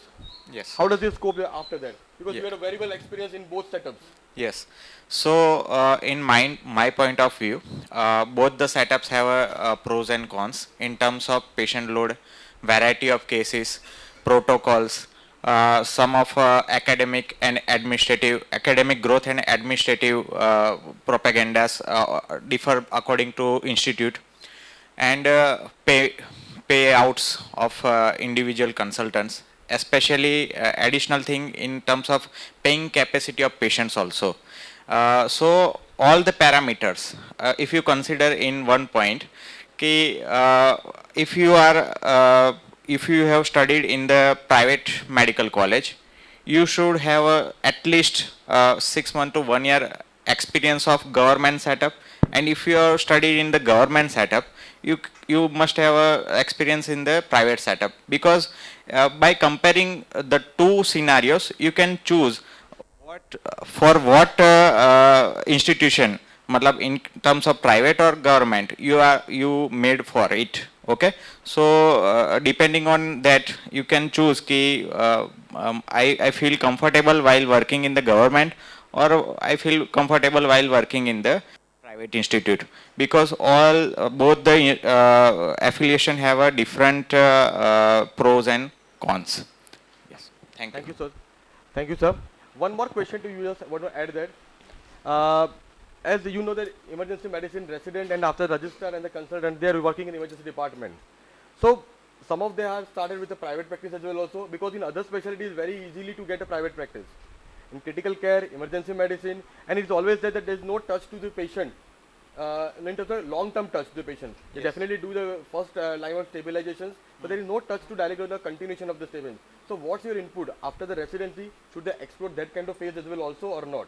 As a private personal consultation with the patient there. Definitely, because what happens in the if you are planning for your own setup, so you must have a clinical knowledge plus administrative issues sorting out capabilities, because whenever the patient come, they don't look at your clinical skill only. They also judge on the how you approach, how you deal with the condition, how you settle down all the concerns of the patient. So in terms of all the parameters, you should be very keen to manage all the stuff from the patient side. So in my point of view, if any person, any resident is doing same thing, matlab government or private, it should be integrated. They should have a touch on both the side. Okay, that will be the better. It will give better confidence in. Definitely. Yes. Yeah, thank you so much. So the next question is that how can a resident expand their scope through or even after the residency also skills and simulations, and even without extra additional degrees. After residency, they want to do some MRChem programs, some other skill programs, quality assessment, all the programs. But even nowadays, the world is changing. Now towards the simulation-based, more interactive. Despite of residency years, after the three years as well also. Starting from focus to the quality assessment, the trauma scenarios, everything. So Murugesh sir, as an expert in this field, I would like to ask you, how can a resident, after that also expand their training, their personal career development to simulation-based study? All right, so I think I spoke some of the things just now, but just to add on, there are 3-4 varieties of training which is actually should be mandate for a resident, especially who are in the, not only for EM resident, it's for all the resident and even for interns and UG also. So what I see, it's one is a normal one-way teaching, second is a interactive teaching, which is usually we are now the part of. Third is a skill based training. Now skill based training बहुत सारे लोग करते हैं. We know that nowadays it's upcoming very बहुत अभी चल रहा है and it's upcoming very fast. Last if I say last 4-5 years, like many places we have the skill center, we have the people who are doing the training on ACLS, BLS or trauma or any other also. Earlier it was not like that. But abhi, how this can make a difference in your clinical postings or the residency is like when we have the availability of these things, now easy availability, and you have the trainers, then you should get yourself trained in certain skills earlier and then go to the department. Like simply I say CPR is a very basic training we all must have attended and done. Earlier it was not like that. Even we have done on the patient. Okay, and now what we do, as I am the consultant in ER, if I am resuscitating a patient, then I see few people standing there and I just ask, you have taken the training of CPR, okay, wear the gloves and do the CPR.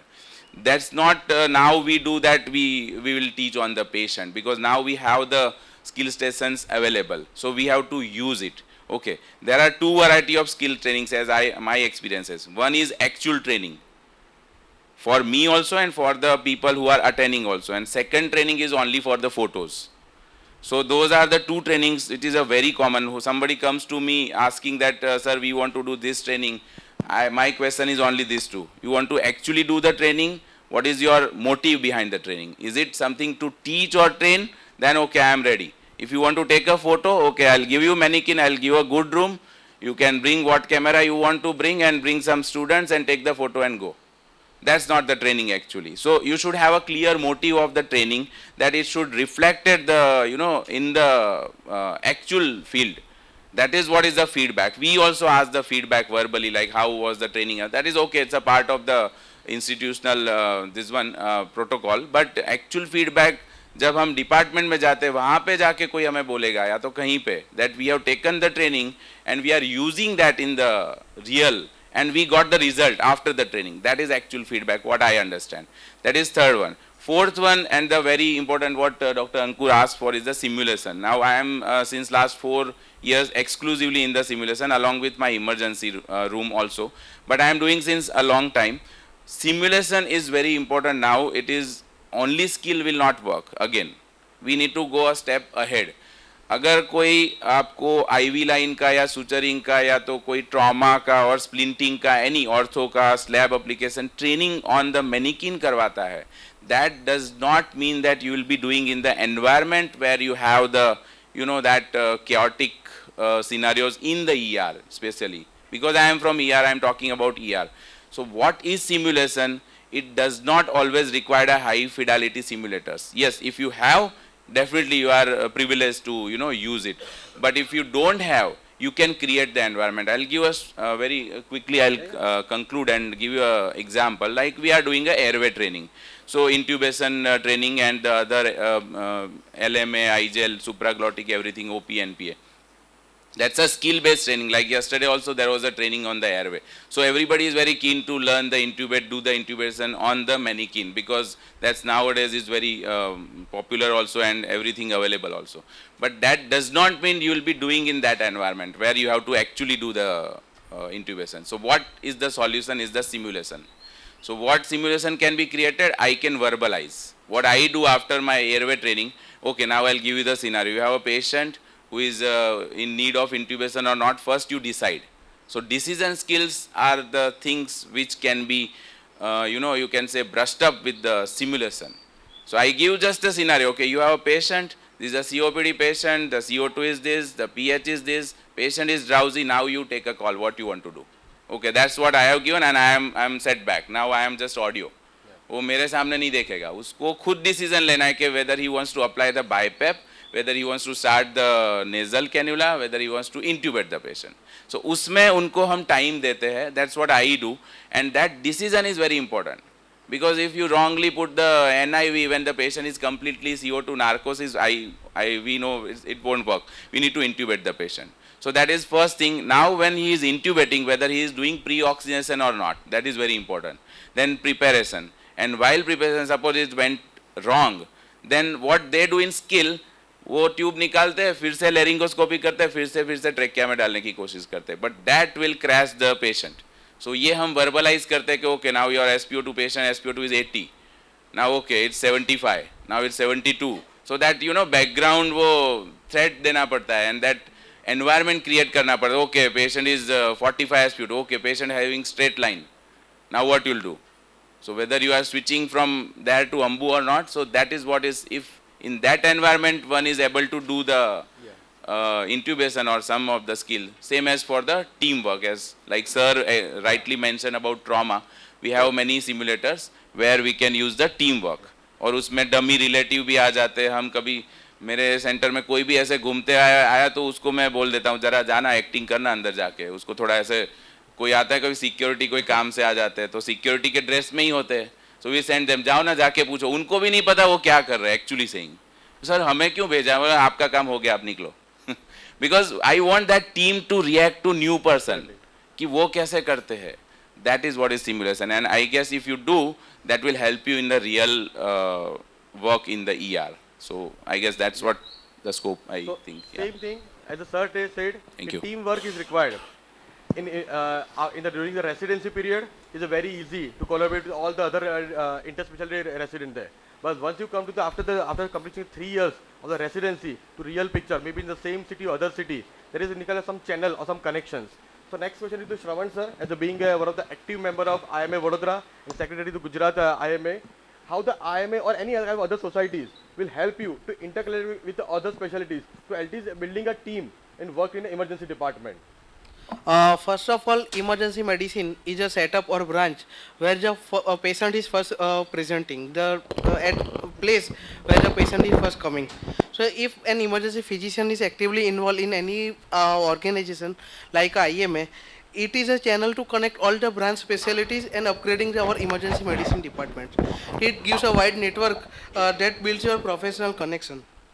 Second thing, if you have a leadership role in such organization with a political connection, તો બી જે મેહુલ સરે કહ્યું કે કોઈ આવા VIP patient આવતા હોય તે પેશન્ટને આપણે સમજાવીને એમને પ્રાયોરિટી ના આપતા રેડ ટેકવાળા પેશન્ટને પ્રાયોરિટી આપીને એમનું ટ્રીટમેન્ટ સારી રીતે કરી શકે. That is also the benefit of being a leadership role.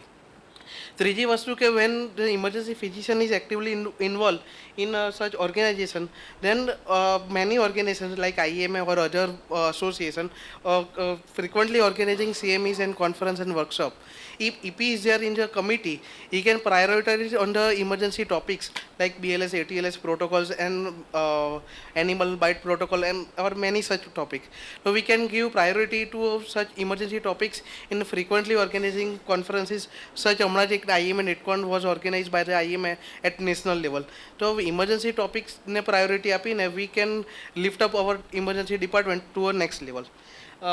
Second thing is in the policy making. So if emergency physician is involved in the policy making department or in the health department sector or in the Gujarat Medical Council or in the National Medical Commission, then we can make the golden hour policy or platinum minutes policy and actively implies in the government sector, because we see such policies are on paper and mainly we are seeing such policy in corporate but not following in the government setup. So if EP is there in the such sector, we can imply such policy in government sector. Yeah. So sorry, I'm just jumping, but the next question is the same to the Vivek Nanda sir. He is one of our NABH assessor along with emergency physician, and doing a work in a quantity is not a matter. It should be with a quality and with the policy as well also. So sir, can you just imply with this how EM doctors build a career in a quality administrations, building a policy, running a policy, and showing to all the hospital admission as well also. How to do that further? Good afternoon, everyone. So scope, I will just conclude what everybody said and then I will put my point, because there are a lot of young mind in the room. Now, what do you mean by scope? Scope means you have to work somewhere else to earn more money, to create a legacy. There are very different aspects of scope. Okay, and being an emergency physician, our branch is very much evolving. So there are a lot of scope. Today only Dr. Sapna and Dr. Harsha, few minutes before, put in a group that they require SR. So there is no dearth of work for ER physician. So that is one scope, a stable job, which will give you a earning to make sure you are living a normal life. Apart from that, when there was a discussion between government and private, always finish your SRship, because after that, if you are doing a private practice and it doesn't work, you can directly join as a AP. After crossing certain age, you will never do SRship again. So if there is a chance, always finish your SRship, then go into a private setup, so that if that part doesn't work, then when you are coming back to the government setup, you become an AP. So that is a second way of working, second type of scope. After that, coming to the ER physician per se. See, whenever you are looking for different scope, make sure that your first work is stable. You are happy in that. Then only you can do other diversified work. So if you are not happy being an ER physician or being a private practitioner, you can't be happy being an NABH assessor. If you are not being happy with an NABH assessor and an ER physician, then you can't be happy as an administrator. You need to enjoy what you are doing. So every month I do one assessment in NABH. I travel, I take a morning 5 a.m. flight and I come back by 8 a.m. and then I do my night duty.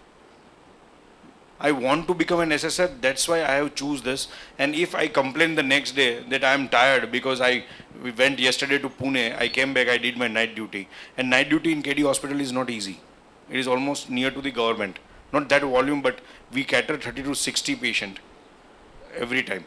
So our intake is 15,000 emergencies, 15,700 last year we closed. So it is not a small emergency room. So if you are passionate about what you are doing, being an ER physician, that confidence and passion will get drained into another field. Then only you can apply for NABH assessor. You can go on the website, you apply for the assessor. Anybody who wants to become an NABH assessor, you require 2 recommendation. One I will write for you, another one I will find for you. Because I believe my residents are here. The day one I told them there is no inter competition. There is an intra competition. You don't compete with each other, otherwise I will not give you anything. you compete with the world. Let us together as a team go ahead. And that's what the leadership skill ma'am was telling. A leader creates a system. A leader will not always be present. Like Keyur or Sir will, Dhaval or Sir will never be present 24/7. Janki will not be present. You have to create a system that whether you are there or not, the system works on itself. Same way, if you want different scope in your branch, if you want to diversify your work, I am at a Narendra Modi Stadium with a team of 55 doctors with 3 hospitals in the stadium, but my ER works fluently. I never receive any complaint in last 6 years. So this is how you diversify. And always read. I'm not talking about books. I'm talking about read what the other doctors are doing. Not in India or in India and across state. Then only you will understand. It took me a hit to understand that a ER physician of Dubai created a bio bubble. And he made sure that IPL worked during the COVID time in Dubai. That led to the thought that why can't I create it? And for the India West Indies tour, I created a bio bubble in Ahmedabad. And then since last 5 years, I am with the team. So you have to have that moment where you realize that you can do this. And that will only come if your prime job of ER physician is successful. Okay, so you keep reading new things. I have recently learned that all the ER doctors are doing fellowship from South Africa, Johannesburg, and I immediately applied on the next day, a fellowship in sports medicine. So what is the benefit of being an ER physician? If you can tell me that one benefit, and everybody will agree, is we are fast. We are damn fast compared to physician or any other. No offense to physician, but they are seeing tries 3, 4, 5 patients. We are very fast because in ER you move with the basket of provisional diagnosis with differential diagnosis, and then you give 1 or 2 differential diagnosis to your ICU and you shift the patient. This is what ER department is. So that quality helps you in other aspect of life. Beat the person next to you with your time and speed. Whether it could be a correct decision, whether it could be flawed, that time will tell. But just overthinking the same decision will only waste time. And in this AI world, I think yesterday we were talking, there are 2 types of doctor now. One doctor with AI, one doctor without AI. AI can never replace us. But there will be a division in the society. Doctors who are using and doctors who are not using. So same way, there are so many scope in the market. You can be a sports medicine or emergency physician of an F1 Formula race. You can be a head of the department of a beautiful hospital like this and live your life peacefully. You can be a faculty, you can be an examiner, you can be an NABH assessor. Then you can finish your post-hospital diploma, management diploma from IIM. IIM directly hires doctor. And there is a PGDM for 1 year. Yes. Right, Ankur? Yes. You finish then you become a CFO of your hospital or a CEO of the hospital. So that depends completely on you. But whatever you choose to do, make sure that your core emergency specialty passion is there. If your passion is not there, then all these things what we are talking right now, that will go to the drain. And next question, same thing. Next question to the Daivat is that am I working here or go to the international? Same. Am I working A, international I? So the same question has been in discussion with me with few of the residents working in Karamsad itself since past 2 days, and it's a really good question to brainstorm yourself about what to pursue. If you have bigger ambitions to pursue something in foreign land, definitely you should go and pursue that. We have already been aware about how the Indian scenario is working and developing in terms of emergency medicine, to be honest. And we are trying to imbibe policies which are more of American Heart Association based or UK based guidelines, NICE guidelines, British Thoracic Society. And that's what we are trying to inculcate in our own curriculum. But I think the core principle of emergency medicine stays the same anywhere we go, be it in India, be it in UK, Australia, Dubai, anywhere we go. I think it's A, B, C, D, E everywhere, right? The differences amongst other countries and R is more of based upon healthcare administration, how it runs. In our India is different as compared to the foreign. It is also about medical legal environment, which is more stronger, I would say, in the foreign land as compared to the Indian scenario, and also the training pathways. So in Indian scenario, if I'm saying we have different degrees and certificate courses being run by how we have pursued this field and entered into. The pathways in foreign land also are different and more of structured. So to all the budding emergency physicians over here, I would say when you enter this field, start thinking of other pathways also for your foreign exposure, be it certification courses, be it like MRChem. If you also think of shifting in near future to other foreign land, like you need to go for USML examinations for America. They have American Board of Emergency Medicine. If I talk about Australia, they have AMC pathways. The thing is, if you do it after finishing your residency, I think it will be more cumbersome, a more delayed way of approaching to those other areas. Start preparing about it from the first year itself. So by the time you finish your 3 years, I think you would not feel it that you are behind from other compatriot and companions who are in the same field. Simultaneously, keep building your portfolio. I'm not just saying you are here to learn clinical only. As various of the stalwarts sitting over here have mentioned about leadership skills, there are courses being run by the SEMI itself, leadership program. There are courses about law emergency, which gives you an idea about medical legal aspects in the Indian scenario itself. There are also courses for management perspective, as what discussed right now, IIM Ahmedabad or other Indian School of Business. I myself also have pursued those courses, and that's why I am, trying to give you certain amount of ideas about them, which already gives you a different insight, not just about clinical perspective, but also about the administrative ideas which we are daily facing Sorry, I'm cutting your nowadays. time because of the. Sorry, so sorry. So final slides, and I need just a crisp answer from all of you one day. What a single skill EM physician should have one, and short not to indication of the today's practice. A single one word answer if you want to answer. So Murugesh sir, start from your side. One skill every EM resident must master. Yeah, just single word answer. Single word is decision making skill. Yeah, and one limitation of EM practice today. 3 questions to you, sir. A single word answer. EM limitation of the EM practice today, and one real change that will immediately improve EM scope.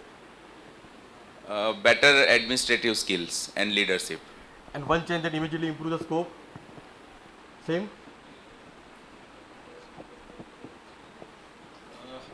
Clear motive and good intention. Rushi sir. So for the EM resident must master is leadership and ownership. Okay, because I personally experience that thing કે patient તો વોર્ડમાંથી discharge થાય છે ને એવું ના હોય, enter તો ERમાંથી થાય છે. Okay, first. Second thing, real limitation એ તમને ક્રેડિટ નથી મળતું. આઈ થિંક ગઈકાલે બી કીધું, most thankless. One word, uncredibility. Yes. Yeah. And one change that will immediately. That's the thankless should be changed to thankful. Yeah. Vivek sir.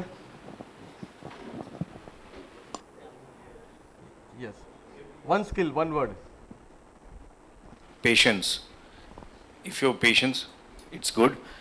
The limitation we can't admit under us, so that is the thankless thing. And one change that all immediately, we can form an association, you can take a lead where we can discuss the scope for the people who are facing problem. That should be the real change that I want to see in the ER society. Yeah. Daivat? I think one skill every EM resident must master is communication. Please improvise your soft spoken skills. It does wonders every time. It works. One real limitation of EM practice today, I think we don't have admission rights. So we can try someday or have an individual practice for the same. One change that will immediately improve EM scope, unity and diversity. We have varied courses, varied degrees, but yes, be together, create this family and keep on growing, help everyone. One word there. One skill, first soft communication, second the proper setup in the EM and trained staff in the government sector, and third one networking and activity involvement in the IEMA. Yeah. So sorry promoting his job. So sorry for your extended time, but thank you so much all to my panelists. Any crisp lines sir from my chairperson? not wasting much time, but if there are any questions related, I would be happy to take one or two from the floor. Any question from the audience? Sorry, I was technically not able to run the polling there for the audience. Okay. In 2010, since then, repeatedly, at around interval of 6 months, I am writing to NMC that emergency medicine should be recognized since first MBBS like PSM. Yes. Nowadays, recently in strengthening trauma care, they've realized and they accepted it Yes. should be from the beginning of the course. So everybody should think on and work on that. That will work. Basically, in curriculum. Thank you all. Yes, yes, ma'am. Working in emergency medicine in a government setup is a real challenge. Yes. Because there is a lot of problems. One is the cooperation. Second thing is getting the things from above, and you are very few people. Yes. It is sometimes as if I have to manage 24 hours emergency. That becomes very difficult. I would say it's a resources problem. Resources problem, yes, Resources but in the terms of resource you can always work upon. In the equipment, to the If team, you, to the yes, protocols. if you have a lot of cooperation, if you have a dedicated team coming on board to help the EM, Yes. then it becomes a bit easier. And I think all the panelists have put on different important points. Like leadership skills is very important, because that is where you are really tested. Absolutely. Especially when it's a government setup. Let me tell you that. Yeah, absolutely, Thank you. absolutely. Just want to add that what I have seen in last 17 years, each time you get a new medical superintendent, Absolutely. it takes at least 6 months to explain them what is an emergency. It is really the most it is the unfortunate. worst part of the corporate job. What the first was the government is a good support. I agree with ma'am that when every- once you come to the corporate setups, it is the worst nightmare for emergency doctors, because every 6 months, 1 month, they want to jump or they want to change the cities.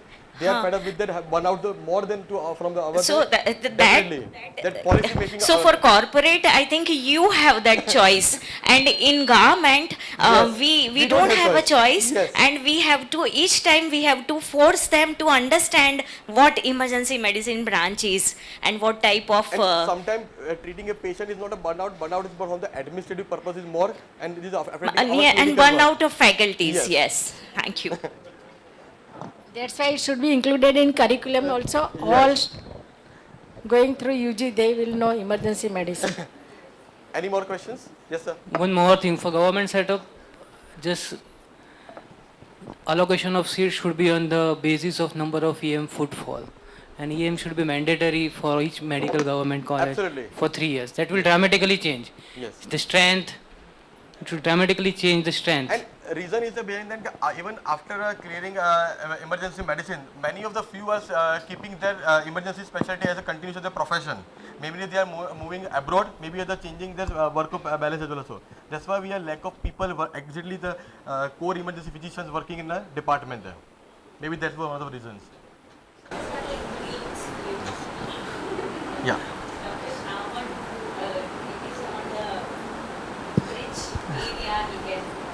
Definitely. Any questions? I have a. Yes, ma'am. Yes, ma'am.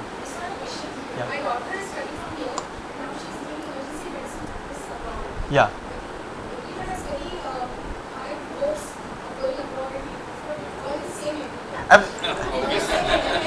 Madam. So.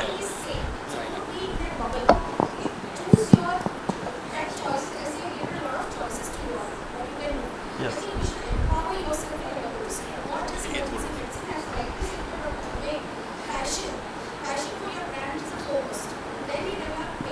Yes. So same thing. My junior asked me, sir, अभी यहाँ पे मजा नहीं आया, कहीं और जाना है. साई साई गुजराती में एक જ વાત કહું, કાગડા બધે કાવડા હોય. મેં મારો પથરો શોધીને મારી તરફ छिपाવી લીધી છે, તું બી छिपाવી લે, આ જ ઓપ્શન છે.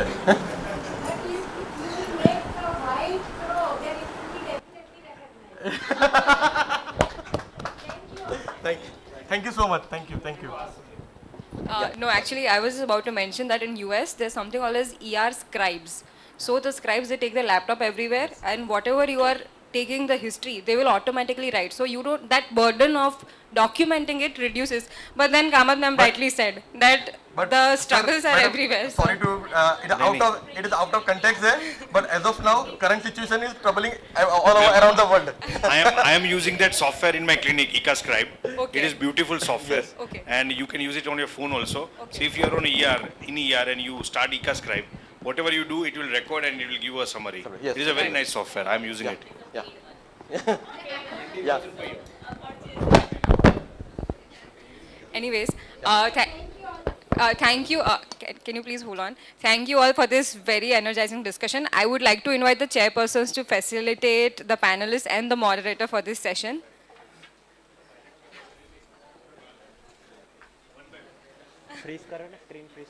Can you please have Dr. Ankur Masani, our moderator, first?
Before we break for lunch, we have one last session before lunch.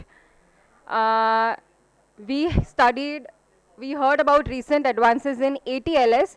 Now it is time we learn about the recent advances in ACLS. I would like to invite our chairpersons for this session, Dr. Bhalendu Vaishnav sir, who's a professor and head of general medicine at BKU. He also established the Bliss Center at our institute. I would like to invite Dr. Jyoti Mannari ma'am. She is professor and HOU in Department of General Medicine. And I would like to invite Dr. Nilesh Tak sir, who is a senior anesthesiologist at multiple renowned hospitals in Anand. Can you please introduce our faculty, Dr. Abhishek Prajapati sir? It's my great pleasure to introduce you. I would say it is my deep happiness that I am introducing Dr. Abhishek Prajapati.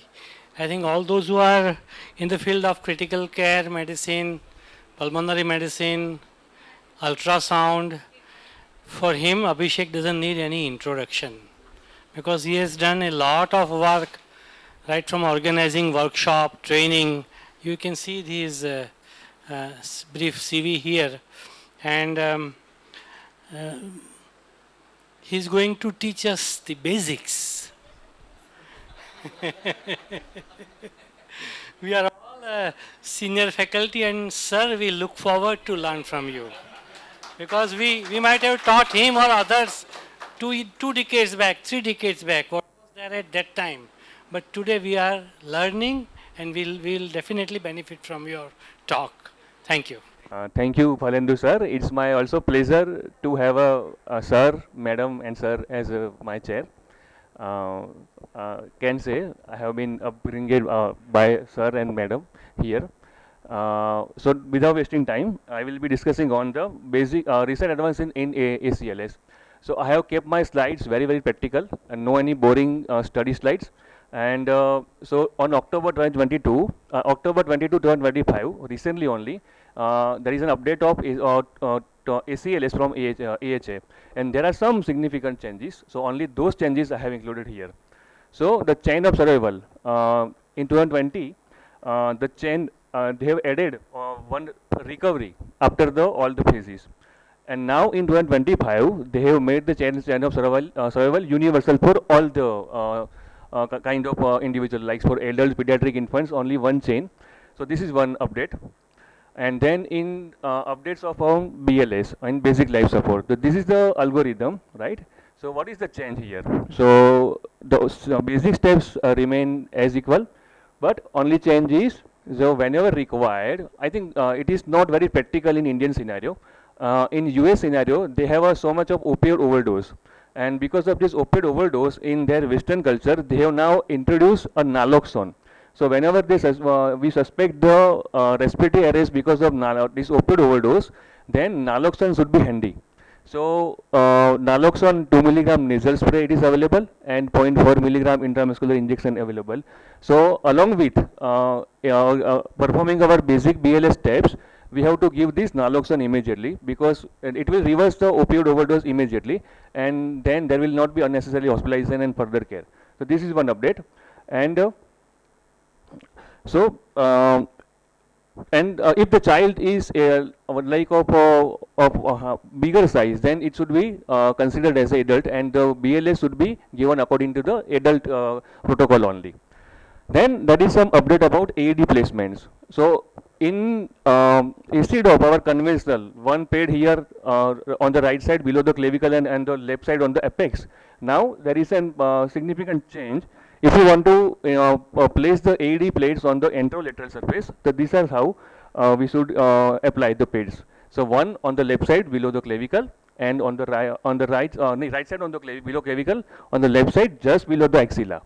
And if you want to apply the pads anteroposteriorly, this is how our placement of the AED pads, just in the front and on the posteriorly in below in between the scapula. And this third one, this also one of the update. So if in another way, we have to apply the pads left side infraclavicularly and the right side below the scapula. The rationale behind it, it gives a better delivery of the shock to the heart, and it controls the arrhythmia better as compared to the previous locations. So this is update. And along with these all steps, naloxone should be introduced. So these are the basic updates in BLS. Now, there is significant change in foreign body removal steps. So there are now structured algorithm for adult foreign body obstruction, infant foreign body obstruction, and pediatric foreign body obstruction. So they now structured this algorithm, and according to our basic BLS and ACLS algorithm, we have to go step by step like this here. So now what they have mentioned here, check for the signs of severe foreign body obstruction.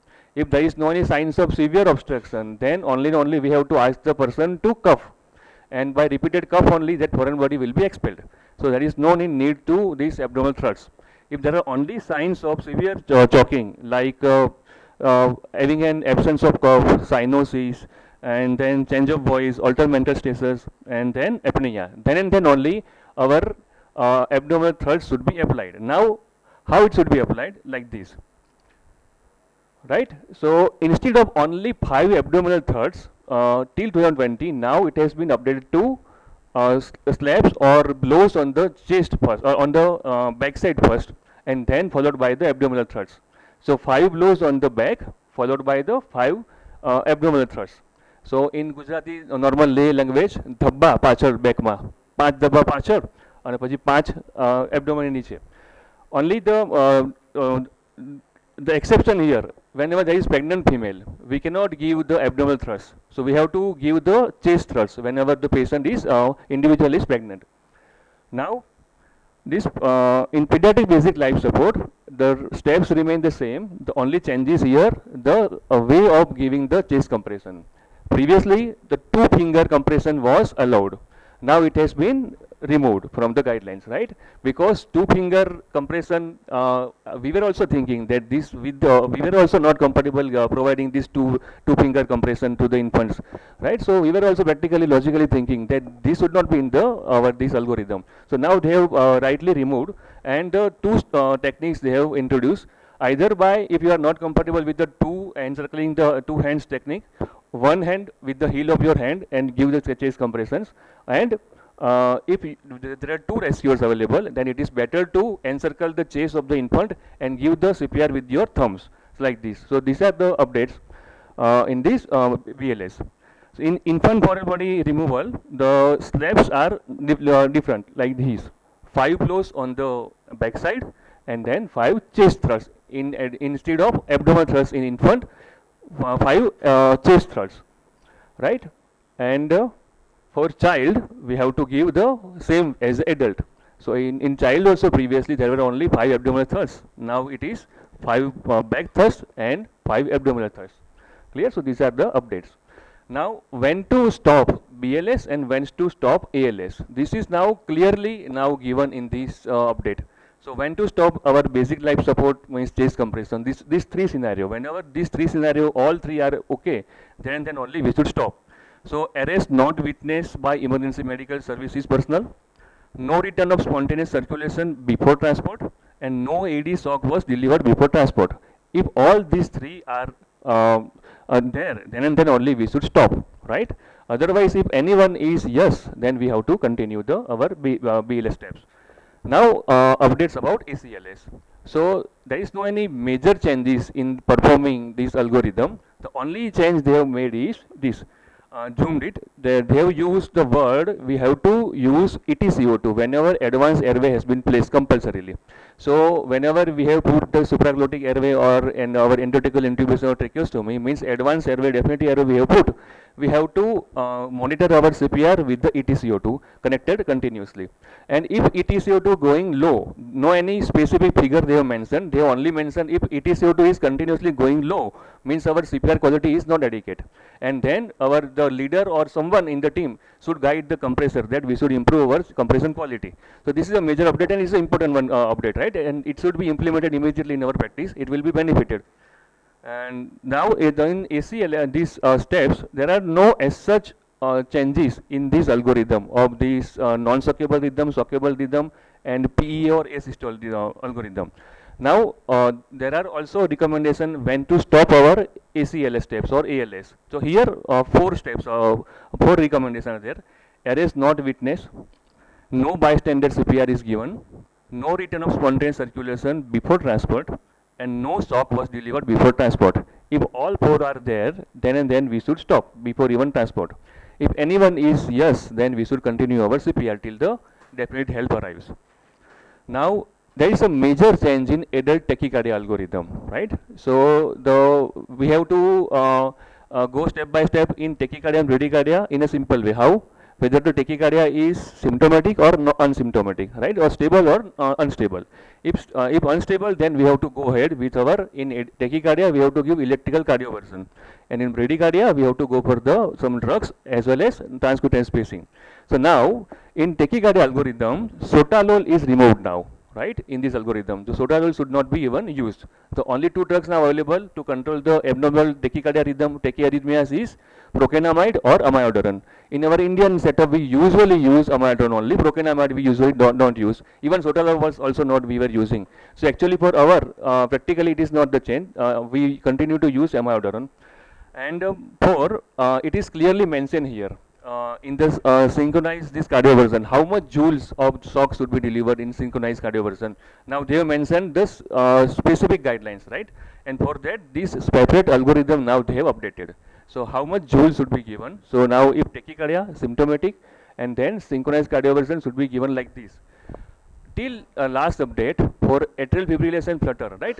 What we were teaching in the till the previous update, small atria, small joules, bigger ventricle, bigger joules, right? We were simply teaching like this. But now now we should not use those terminology now after this update, right? Because atrial fibrillation flutter initial shock is around now 200 joules only, right? Previously atrial fibrillation we were using 120 joules, and for flutter we were starting from 50 to 100 joules, and then we were increasing to 200. But now even atrial fibrillation and flutter both we will start with the 200 joules synchronized cardioversion, right? Now they have removed terminology supraventricular tachycardia. Now they have updated to narrow complex regular tachycardia, right? Why they have updated this? Because regular tachycardia, that is the word to be picked. If it is regular narrow complex or wider complex, if it is a if it is regular tachycardia, like regular wide complex will be monomorphic VT.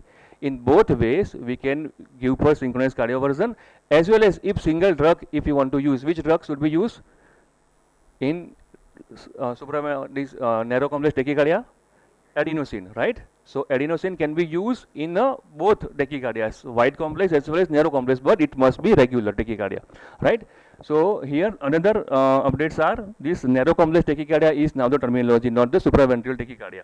And for that also joule to be started with the 100 joules. Previously we were starting with the 50 joules of synchronized cardioversion, right? Practically also you all must have observed that with 50 joules we were never finding it to control the rhythm adequately, right? We every time, every alternate time or more than few times we have to give the 100 joules to control that rhythm. So this update is also practically logically correct. And effective for sedation, they have used fentanyl now or and diazepam. Previously it was also midazolam, which is not practically very useful to us because we actually use fentanyl and midazolam here in Indian scenarios.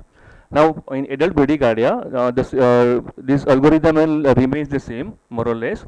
Now this separate algorithm now they have updated here in this 2025 update. It is very important because of the awareness in our community and the expert available. Now we all have so many electrophysiologists. After cardiology, so many people do electrophysiology expertise, and because of these so many individuals now come with the LVAD devices in still. So left ventricular assist devices in so many patients. I think once in a 3-4 months we get this kind of patients. So what should be how the steps in giving whenever this kind of patient get arrested? So what are the steps? So there is a significant difference. So here we need to check the perfusion status, right? We only don't need to check the only response, right? Because of this LVAD device, there might be we have to, because LVAD device will give the pulses. So it might be a false pulse, all right? A patient might not be awake, or patient actually cardiac arrest algorithm might be we have to go, but actually because of this LVAD malfunction, we might get some pulses, and so here we have to go differently. So we have to check performs our perfusion status, how patient is awake or not. Temperature, our simple capillary perfusion patient is adequate or not. Temperature or patient is cold or warm. If patient is warm, then patient is adequately perfused. If patients catheterized, then urine output also we can check this our perfusion status. If perfusion is well, then simple step is we have to check for the LVAD malfunction only, right? So there are high chances that LVAD malfunction is there, and we have to assess those things only. So in LVAD malfunction also, there are some few ways. Now we need to be aware about this, how to check the LVAD functioning well or not, right? So we have to have some handy numbers about the LVAD technicians in our hand, because whenever this kind of patients come, we have to call those individual for checking this LVAD status. So whenever it is working properly or not, its battery working or not, there is some typical called LVAD humming voice, and when is this humming is there, then it is functioning normally. So these all need to be checked here. If it is not there, then we have to go for the some different etiologies like this.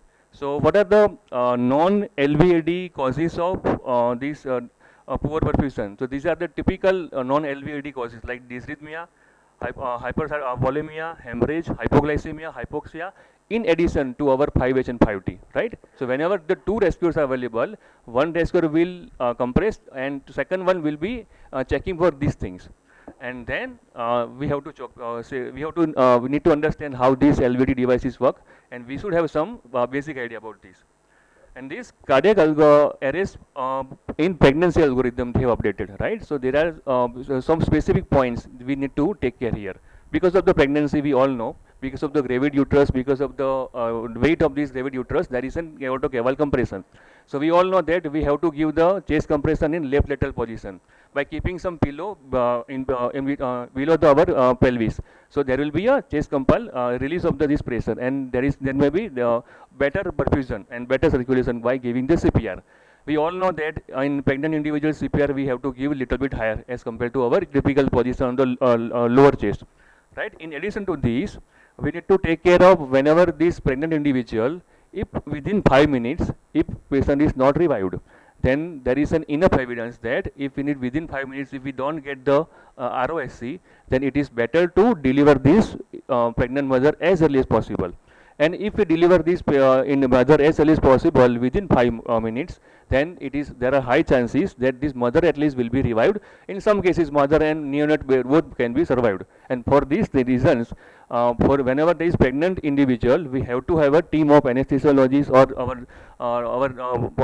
this ACLS performer, then a neonatologist, obstetrician handy nearby to take care of this mother and neonate, right? So these are the recommendation. And what are the causes of this arrest in pregnancy? In addition to our routine 5H and 5T, right? A, B, C, D, E, F, G, H, they have mentioned. Is anesthetic complication, bleeding. Then for C for cardiovascular things, D for drugs. Like in Maxell, we are giving Maxell toxicity can lead to the respiratory arrest. And then embolic phenomena, right? Amniotic fluid embolism and air embolism is likely possibility. So because of these things, now focus need to be handy. And then if fever and general causes, and H for hypertension of eclampsia or preeclampsia. So these are the few changes. Now, adult post cardiac arrest care, right? Whenever we get ROSC achieved, now what should be done? So there are specific changes. So which are the changes here? Instead of keeping the target SpO2 to 92 to 98 in previous edition, now they have kept target to 90 to 98, right? Because less is more in critical care, always said. So hyperoxia lead to more complication compared to hypoxia. So up till SpO2 90 is okay. So they have now updated to 90 to 98. Instead of having a BP of around 110/70, previously they were mentioning to keep the BP more than 90. Now they have removed their numbers, and now they have updated to keep the mean arterial pressure more than equal to 65 millimeter mercury. Means they have recommended or inclined the recommendation of sepsis guideline. In sepsis guideline, since so many years, our resistant, our goal should MAP more than equal to 65. So now they have introduced here only. So no any exact numbers like more than 90 or more than 100 to keep our MAP more than equal to 65 millimeter mercury. This is our target. And another, when we achieve ROSC, another change is of temperature management. So in temperature management, in every update, we get something updated in each of the update. Like in 2016, it was something different. 20, it was some change, and now in 2025, from keep the temperature 32 to 36 degree for 24 hours. Now it has been updated here to 32 to 37.5 degrees centigrade at least for 36 hours. And also they have recommended, previously also they were telling targeted temperature management should not be targeted in out of hospital arrest scenario. Now they are recommending to also include those things, that thing in out of hospital arrest also. Logically, we were also thinking why this targeted temperature management should not be done in out of hospital arrest. That was not logical. So now they have corrected, I think, here, and it is a correct update. So these are the changes here. And now when patients gets recovery, ROSC we achieve, then definitely as per previous algorithm, we need to go for the cardiac cause first as most common etiology, and to go for the go for ECG and cardiac intervention. In addition to this, if patient is remain unconscious and not getting consciousness, then patient should be evaluated for having EEG and for seizures, right? And now they have incorporated CT scan and focus very handy near the patient, right? We all know now the use of focus, and they have now recommended to use focus and to check for the cardiac status, to see for the reasons of any reversible causes like pulmonary embolism, cardiac cause, and if we don't identify anything in the in cardiac screening, then there are high chances there is some neurological pathology might be there. And with CT scan, we can have an idea that patient is having any neurological or intracranial pathology or not. So these are the now new recommendation in this post-op care. And here also one change is early diagnostic testing and prognostication. Yes, after 36 hours, if patient doesn't get sensorium, then immediate prognostication should be communicated to the relatives. We practically, we intensively we do that, but previously in all updates it was not mentioned. Now it has been mentioned here. So these are the changes. Now to summarize this, so this is also the ACLS material only, and they have rightly given the table and summary table and compared this update to compared to 2020 updates. In chain of survival in 2020, I told as they have added the last recovery this. Now they have retained this recovery thing but made it universal for all the individuals in adult, child or infant or everywhere. In infant chest compression, as I told, right, only now one hand with the heel of the hand, it is now allowed, or either with the two hands technique with the encircling the chest and giving the CPR with the thumb. But there is no two finger technique is now removed. In opioid associated emergency, as I told, that naloxone should be handy now in Western scenario setup. And naloxone, in addition to our BLS steps, naloxone 4 milligram or 2 milligram intranasal spray or 0.4 milligram intramuscular should be given as early as possible. And there are definite changes in foreign body aspiration of adult, child and infant, right? As I told, in adult and child, now instead of only 5 abdominal thrusts, 5 back thrusts followed by 5 abdominal thrusts, they have now updated. And in infant, I think they have remained, they have kept it same. Only remove the two finger technique, the 5 back elbow throw blows followed by the 5 chest thrusts, right? And in foreign body aspiration, if patient is awake and there is no any symptoms of any choking, severe choking, then only there is no any thrusts are recommended. Only we have need to ask the patient to cough continuously, and with coughing only that foreign body can be expelled. So these are the updates. Now in updates of ACLS, so in tachycardia, as I told, now in tachycardia algorithm, now they have changed now removed the sotalol drug, and they have implemented, they have changed the joules to in atrial fibrillation flutter 200 joules. They have removed the terminology supraventricular tachycardia, and now they have kept only one word, narrow complex tachycardia, and for that thing 100 joules they have now recommended. In post cardiac arrest care, in target temperature care, at least for 36 hours, temperature should be 32 to 37.5 degrees centigrade, and it also should be given to the out of hospital arrest, and BP target should be mean MAP more than equal to 65 mm of mercury, and oxygen saturation down 90 to 98. And in cardiac chain of survival, I already told. In stroke, there is one addition, right? In stroke, now tenecteplase is also a recommended accepted thrombolytic agent in addition to our RTPA. In ACS, in our STEMI, now they have removed LVBB as a definitive diagnosis of STEMI. Now they have removed also clopidogrel as a primary anticoagulant. They have added fentanyl for secondary pain control in addition to morphine, adding enoxaparin or fondaparinux for as an anticoagulants, and they have also added ACE inhibitors in management of the ACS. In airway, there is one definite update. In previous update, there was a how we were giving the this ambu and breath. At least we were delivering 600 to 800 ml of breath. Instead of that thing, now it has been told adding 1/3 squeeze and focusing on chest rise only, right? So our ambu should be compressed 1/3 of the whole size, and we should only target the adequate chest rise.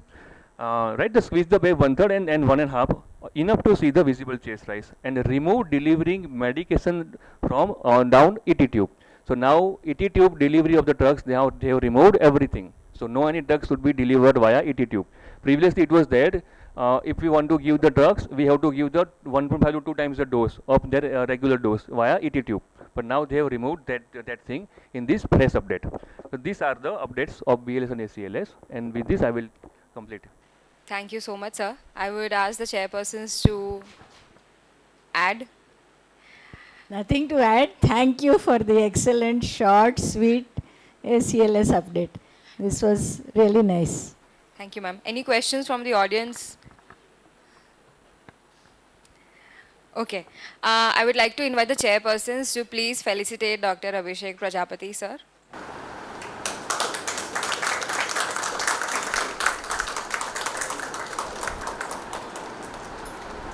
Thank you so much. Can I please call Dr. Sunil Shajwani, sir, to felicitate our chairpersons?